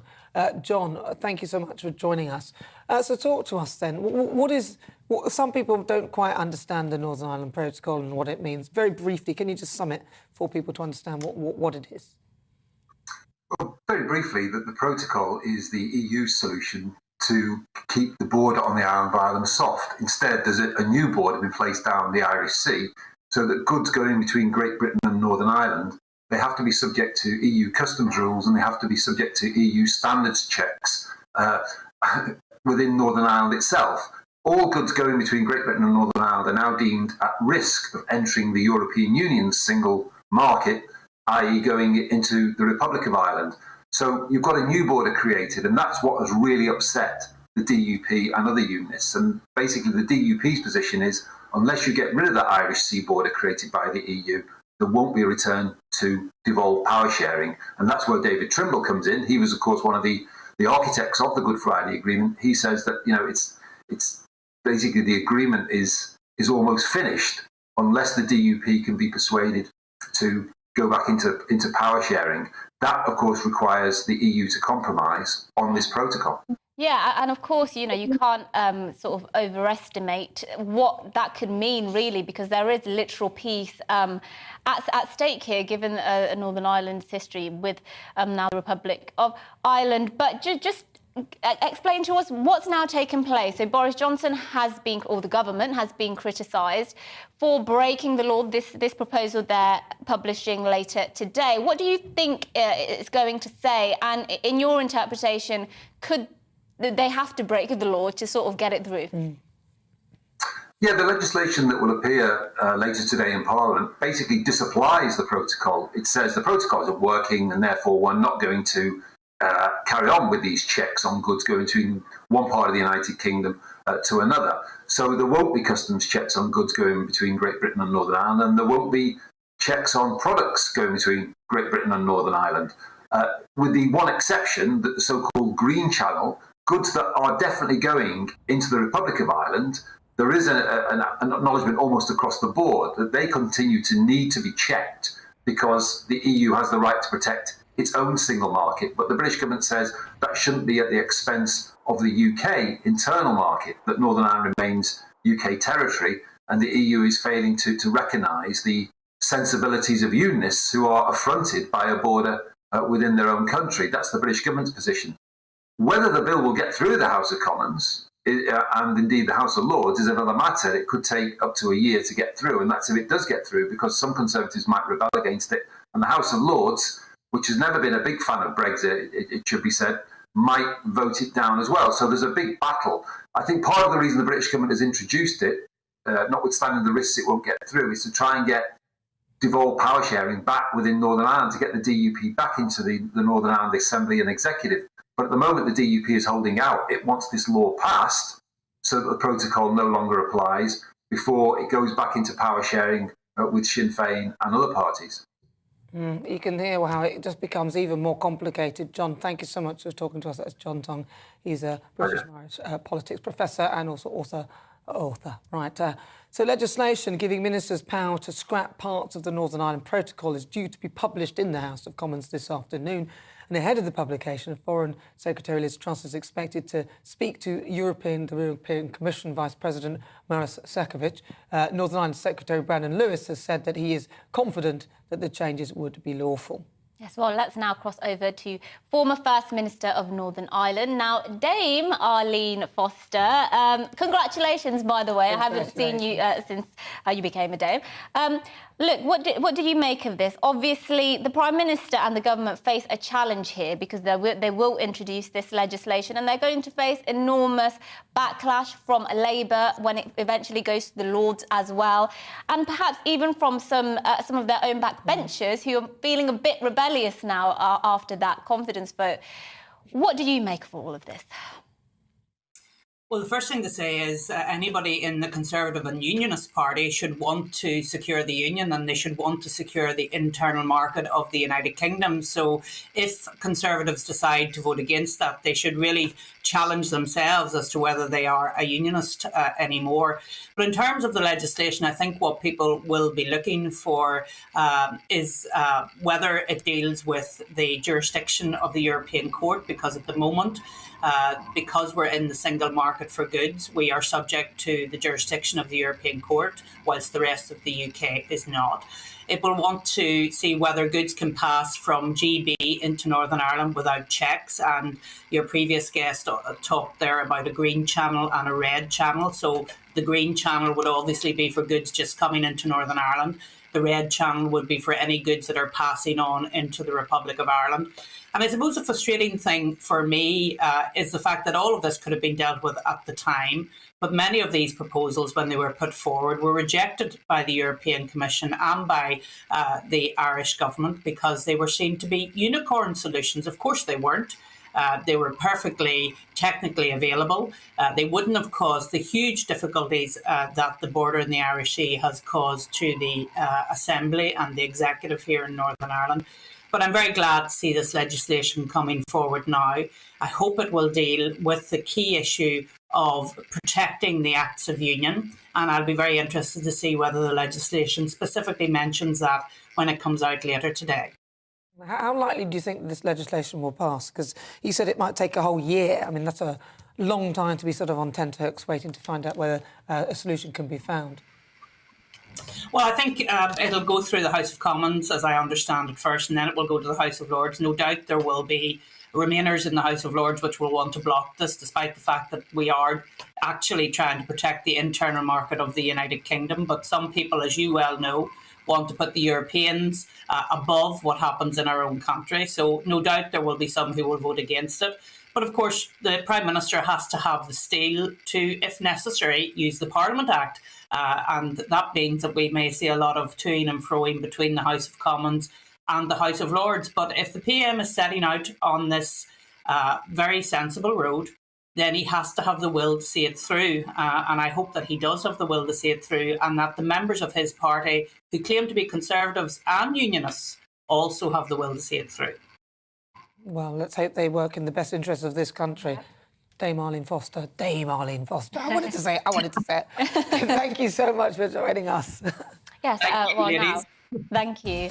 Now, after the break, we'll be looking at those pesky American candy stores lining the streets in the West End. They're now under investigation for tax evasion, would you believe it? But before that, a look at this morning's news headlines.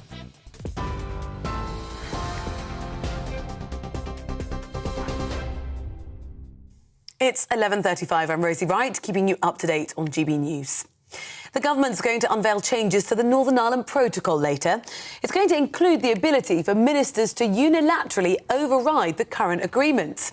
Well, the new legislation will include relaxing checks on goods arriving in Northern Ireland from the rest of the UK. Ireland's Foreign Minister, though, Simon Coveney, says the measures marked a low point in the UK's approach to Brexit. Government plans to deport some asylum seekers to Rwanda are currently facing two separate legal challenges in the courts today. Well, the court's already heard that 20 people have had their Rwanda tickets cancelled, but 11 individuals are expected to be on the first flight there tomorrow. Both appeals are going through the courts today, and we'll keep you up to date on GB News. The Labour leader is being investigated by the Parliamentary Commissioner for Standards over potential breaches of rules on earnings and gifts. The investigation centres on a number of late declarations. The payments relate to legal advice he provided the year he became opposition leader and an advance he received on a book he's writing. Sir Keir's insisted he's not broken the MP's code of conduct. That's an investigation and we'll be responding in due course. What are you able to tell us about what that investigation is about? Well, I need to talk to my office about that, but we're responding in due course. Has it come as a surprise to you? No. So when were you aware of this? Well, it's all MPs are made aware if there's any concerns. My office is dealing with it and will be replying in due course. Are you confident that you've done nothing wrong? Absolutely confident. There's no problem here. The UK economy fell by 0.3% in April, according to official figures. UK gross domestic product is nearly now 1% above its pre-pandemic level. The Chancellor has said he is fully focused on growing the economy. TV, online and DAB+ radio, this is GB News. We've got some breaking news for you, a statement now. Let's go to the Royal London Hospital in East London to find out more. Sympathies are with them as they come to terms with what has happened. In line with the guidance issued by the court, our expert clinicians will provide the best possible care while life support is withdrawn. We are also ensuring there is time for the family to decide whether they wish to appeal before any changes to care are made. Thank you very much. Obviously, this is a developing story live there from the Royal London Hospital. We'll have more on the verdict and the potential lines of appeal for the family shortly here on GB News.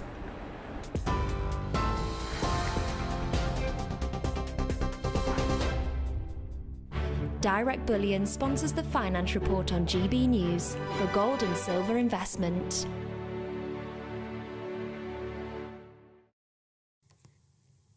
Here's a quick snapshot of today's markets. The pound is 1.221 to the dollar. The pound is 1.167 to the euro. The price of gold currently stands at £1,519.61 per ounce. Direct Bullion sponsors the Finance Report on GB News for physical investment. We are GB News. We're right across this great nation. On TV, on radio, on digital. Absolutely everywhere. We don't talk down to you. We embrace all voices. With honest and civilised conversation. we're not part of the establishment. We're one of you. And we're only getting started. Join us on GB News, the People's Channel, Britain's news channel.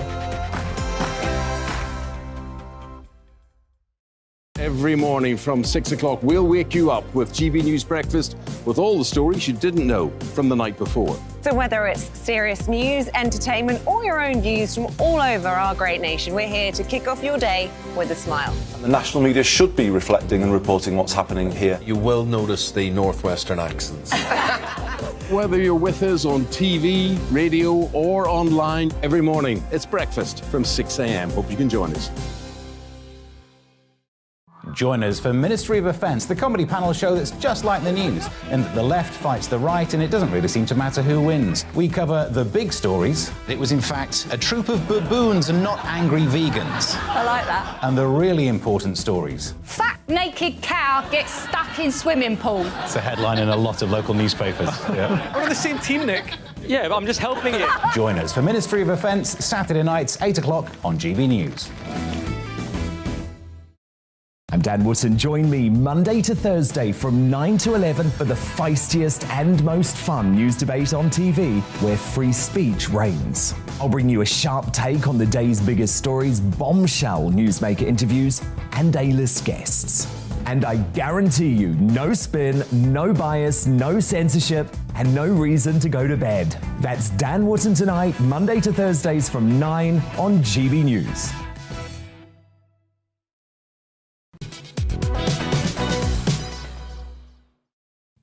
Good morning, it's 11:40 and this is To The Point with me, Mercy Moroki, and Nana Akweer on GB News. We're live on your TV, online and radio this morning. Now, a High Court statement. Judge has ruled that 12-year-old Archie Battersby is brain dead.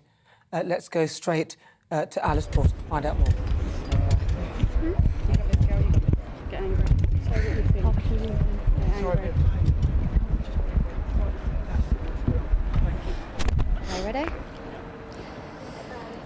I am devastated and extremely disappointed by the judge's ruling. After weeks of fighting a legal battle, when I wanted to be by my little boy's bedside,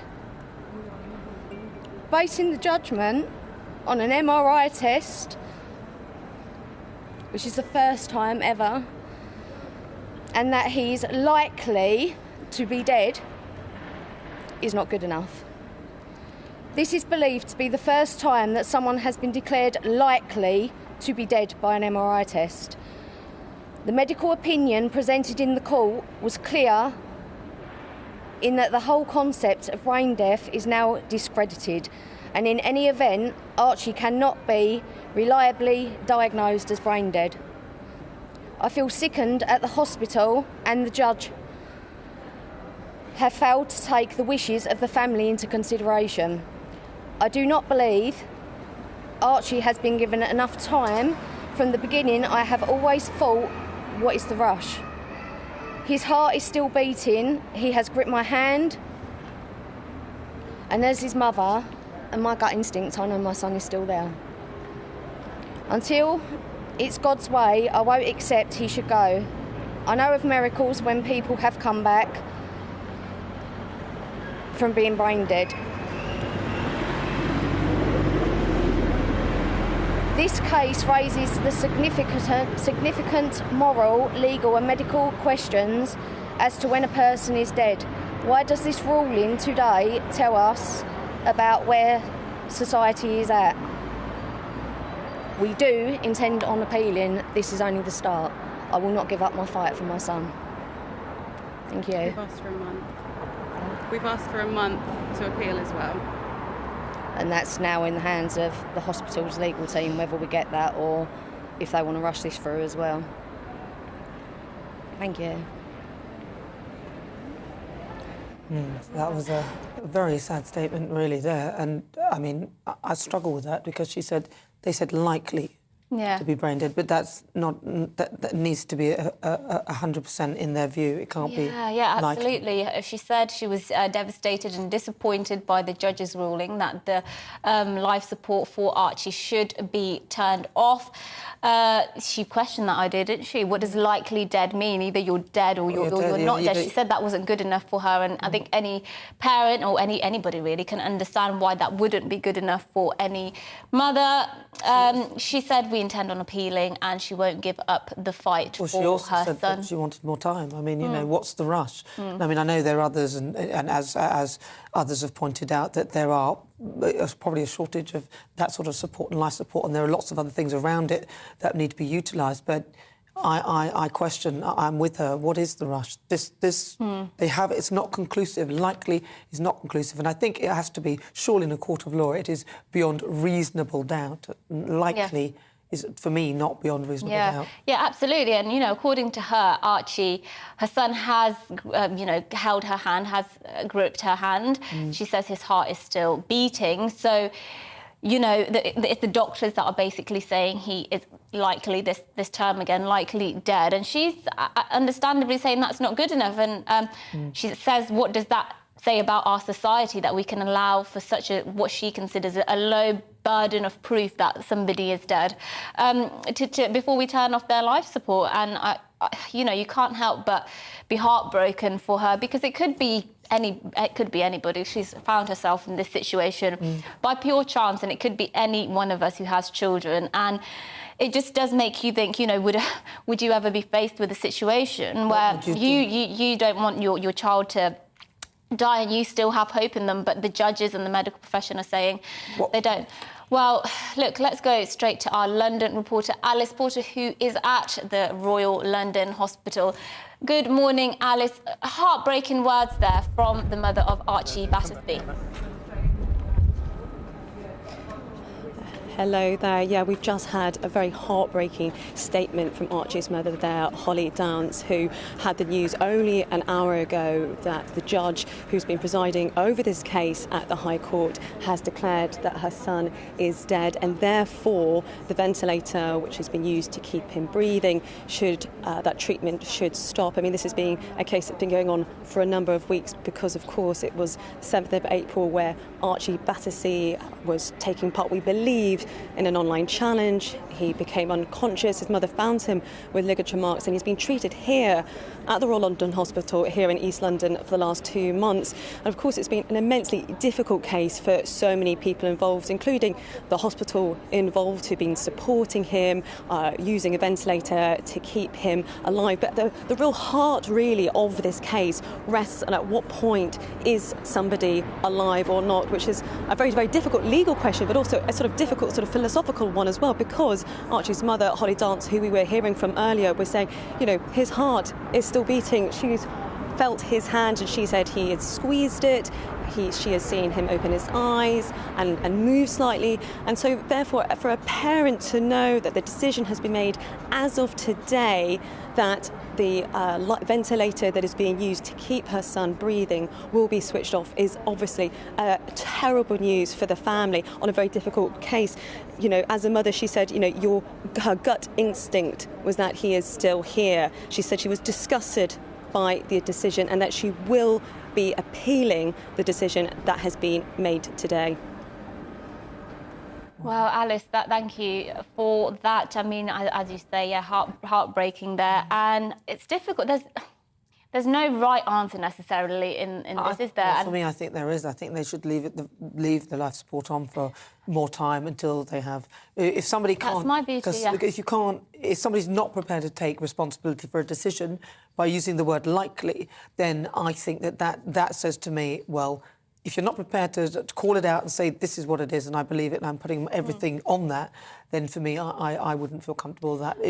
Surely there's some other way as well. Surely there's, I mean, are there charities out there that can assist, or somebody who has a life support that could help in this scenario? I don't know. There's incredibly, there's lots of grey areas in this, lots of them. And I think for me, morally, as any parent, I think you wouldn't be able to say, OK, turn the life support machine off, especially if, as she says, he's grabbed her hand and his heart's still beating. You know, but I think it is an important case because, as I mentioned, this could be any of us, and we need to know what our rights would be, how we're protected, and whose decision it ultimately is in these cases. I wonder if there's another body, though, that can look after if the NHS refused to care. That's interesting. I think that, you know, is there any private support, or, you know, there must be some people out there who are prepared to back some sort of venture capitalists out there prepared to create something that if the NHS refuses, that there is other life support services. I mean, there's, you know, because it's just not on. It's not on. Well, let us know what you think about that tragic case there. But now let's move on to something, a bit of a change in tone, something a bit lighter to end the hour and end the show. If you've walked down Oxford Street, you may have come across one of these American candy stores. There's many of them, in fact, lining the street. But there's some bad news for them because they're under investigation for alleged tax avoidance. Now, Westminster City Council has found that more than 30 shops across the West End are allegedly avoiding business rates of at least £5.4 million. To talk to us about this is Chief Economic Advisor at the Centre of Economic and Business Research, Vicky Price. Vicky, so what's going on then? They've been avoiding or evading tax. What do we know? Which tax are they not supposedly paying? Well, the one that everyone is talking about now is business rates. And of course, you know, business rates had been looked at by the government during the whole COVID period and reduced. And there are all sorts of possibilities to pay very little in terms of business rates if you set up pop-up shops. So, in fact, the government's been encouraging companies and individuals to set up, go into empty buildings that have been empty during COVID because the high streets have all been suffering, as we know, and have a pop-up shop and pay very little, really.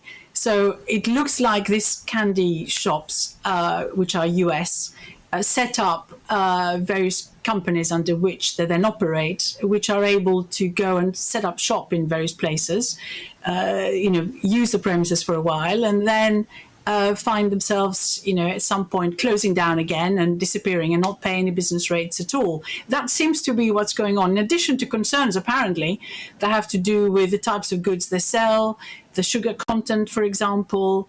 Are these goods legitimate? We understand there has been some seizure of various products that they have, and the general concern that these places don't really have very many customers, and yet to take up this space and operate, and what really is going on, we don't actually know. So I'm not a tax expert to be able to tell exactly where the issue is, but what I do know is that we've all looked at what's been happening to our high streets over the last couple of years, and we've seen even before that the real problem that was happening in terms of shops disappearing and really needing to see some of those empty shops being taken up by something useful.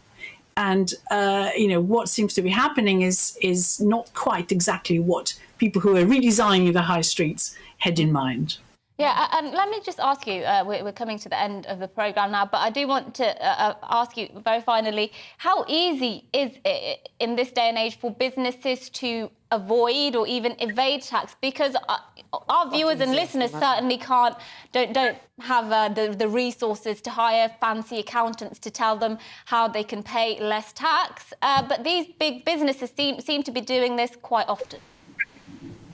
Well, the question is whether we're talking about big businesses, but they seem to be setting up various companies under which they operate, which supposedly own them, and then they close down at some point before they're due to pay those business rates. So they seem to then move on to somewhere else. So I think this is what seems to be happening, rather than whether you're big or whether you're small.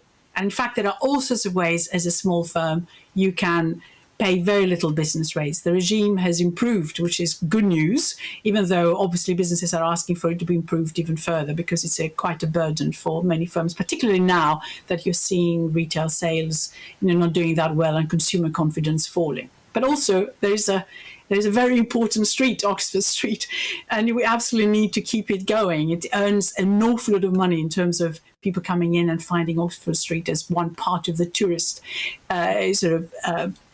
path they ride every day. It is quite a busy street. It's a good old street, and I love my sweets. It's a shame, but it sounds like they're doing it deliberately, doesn't it? And it doesn't sound like they're breaking the law, but they seem to be using the law to kind of get away from paying. Thanks, Vicky Price. Can I talk to you? Thank you so much. All right, but I don't really know the details, but I'm just commenting from an economic viewpoint. It looks like that. We understand. Thank you, Vicky, for joining us this morning. Now, let's take you through some other quick headlines you might have missed, some lighter ones than what we've been discussing over the last couple of minutes. Now, a school in Devon has sparked outrage over banning skirts in an apparent bid to create more inclusive and a gender-neutral environment. The head teacher wrote to parents that, quote, he said, we will follow the other secondary schools in implementing a more gender-neutral uniform policy. Parents or carers will be pleased to know that the majority of the uniform will remain as it is, with the exception of that from September, all students will be expected to wear trousers. Oh, that's awful. I like wearing skirts. Yeah, what do your children wear to school? Is there a strict uniform policy? Yeah, they wear school uniform. My daughter wears a skirt. She could wear trousers. Is she allowed, yeah? But I don't see why. Why is it that when they come up with the gender-neutral idea, the women suffer? Yeah, it's like the toilets. The women, you have to now share a toilet with a man. I want to see the boys in skirts and kilts, actually. You can't wear a skirt now. I mean, that's not... That is actually taking away your freedom, I think. My daughter's school, there's a very strict uniform, and they're not allowed to wear trousers, the girls, so some of the younger ones, they have to wear a dress, a pinafore, and long socks. When they get older, they can wear a skirt, but no trousers. And I have no intention of, protesting outside the school about that at all, because that's just, I think that's tradition. It's what looks good, and, Well, listen, I mean, what do you think? But now a little reminder that every Wednesday we hand over the show to you. It's your show, full of your ideas and what you want us to talk about, what you think are the most important stories. Yes, well, please tell us those subjects that you want us covering and the questions that need answering for you. We've had lots of email yesterday and over the weekend. Keep them coming in, because we like to have the show on Wednesday revolve entirely around you. So get your suggestions in to thepoint@gbnews.uk, and come Wednesday, we'll have all the show dedicated to you. Well, that's it from us here at To The Point, but don't go away. Up next is The Briefing with Gloria. Have a fabulous, fabulous Monday. Hello, Alex Deacon here with your latest weather from the Met Office. Things hotting up this week. Pleasant enough out there today in the sunny spells, light winds. It's not dry and fine everywhere. There are a few showers across the northwest. These weather fronts trying to push in, but this area of high pressure is dominating and will really establish itself, certainly across the southern half of the country throughout this week. Weak weather fronts still bringing some cloud, though, and patchy rain over the Highlands and pushing into the Northern Isles. Maybe 1 or 2 showers across southwest Scotland and 1 or 2 for Northern Ireland. But certainly much of eastern Scotland dry, most of England and Wales dry and fine. Yes, quite a bit of cloud developing this afternoon, but most places still seeing some good spells of sunshine. And temperatures around, or maybe a touch above average, into the low 20s across the southeast, high teens for much of northern Britain. And across the north, particularly north of Scotland, we'll continue to see some showers coming in overnight. Otherwise, though, it's mostly dry night. I think we'll see the cloud melting away quite rapidly, so generally clear skies as we head towards the start of Tuesday. Temperatures will drop with those clear skies and light winds down into single figures. So a reasonably fresh start to Tuesday, but generally a fine, bright and sunny day. Certainly probably more sunshine than today over the heart of England and northern England. Still maybe 1 or 2 showers, northern England, southern Scotland. And certainly the Highlands and the Western Isles will continue to see some rain at times. But most of Northern Ireland, dry, fine and sunny, and warming up across England and Wales. Temperatures more widely over 20 Celsius. In the southeast, 23, 24 is possible. Cooler with that wetter weather in the northwest, which will continue into Tuesday evening. And always the likelihood of some rain at times across the northwest. More weather fronts pushing in here as we head towards Wednesday, but the high pressure will continue to dominate further south, and as it shifts further east, hotter air will waft up from the south, and by Friday across the southeast we could be over 30 Celsius. On radio, they call it the drive time slot, 4 p.m. until 6 p.m. as listeners head home. It's that part of the schedule when the dust of the day's events begin to clarify, and we try to make sense of it for you. Brazier is drive time for radio and TV. It's fast, it's punchy, it's opinionated, there's a Brazier angle and a little bit of levity. That's the question. That's 2 questions, actually. That's Brazier, Monday to Thursday, 4 till 6 on GB News.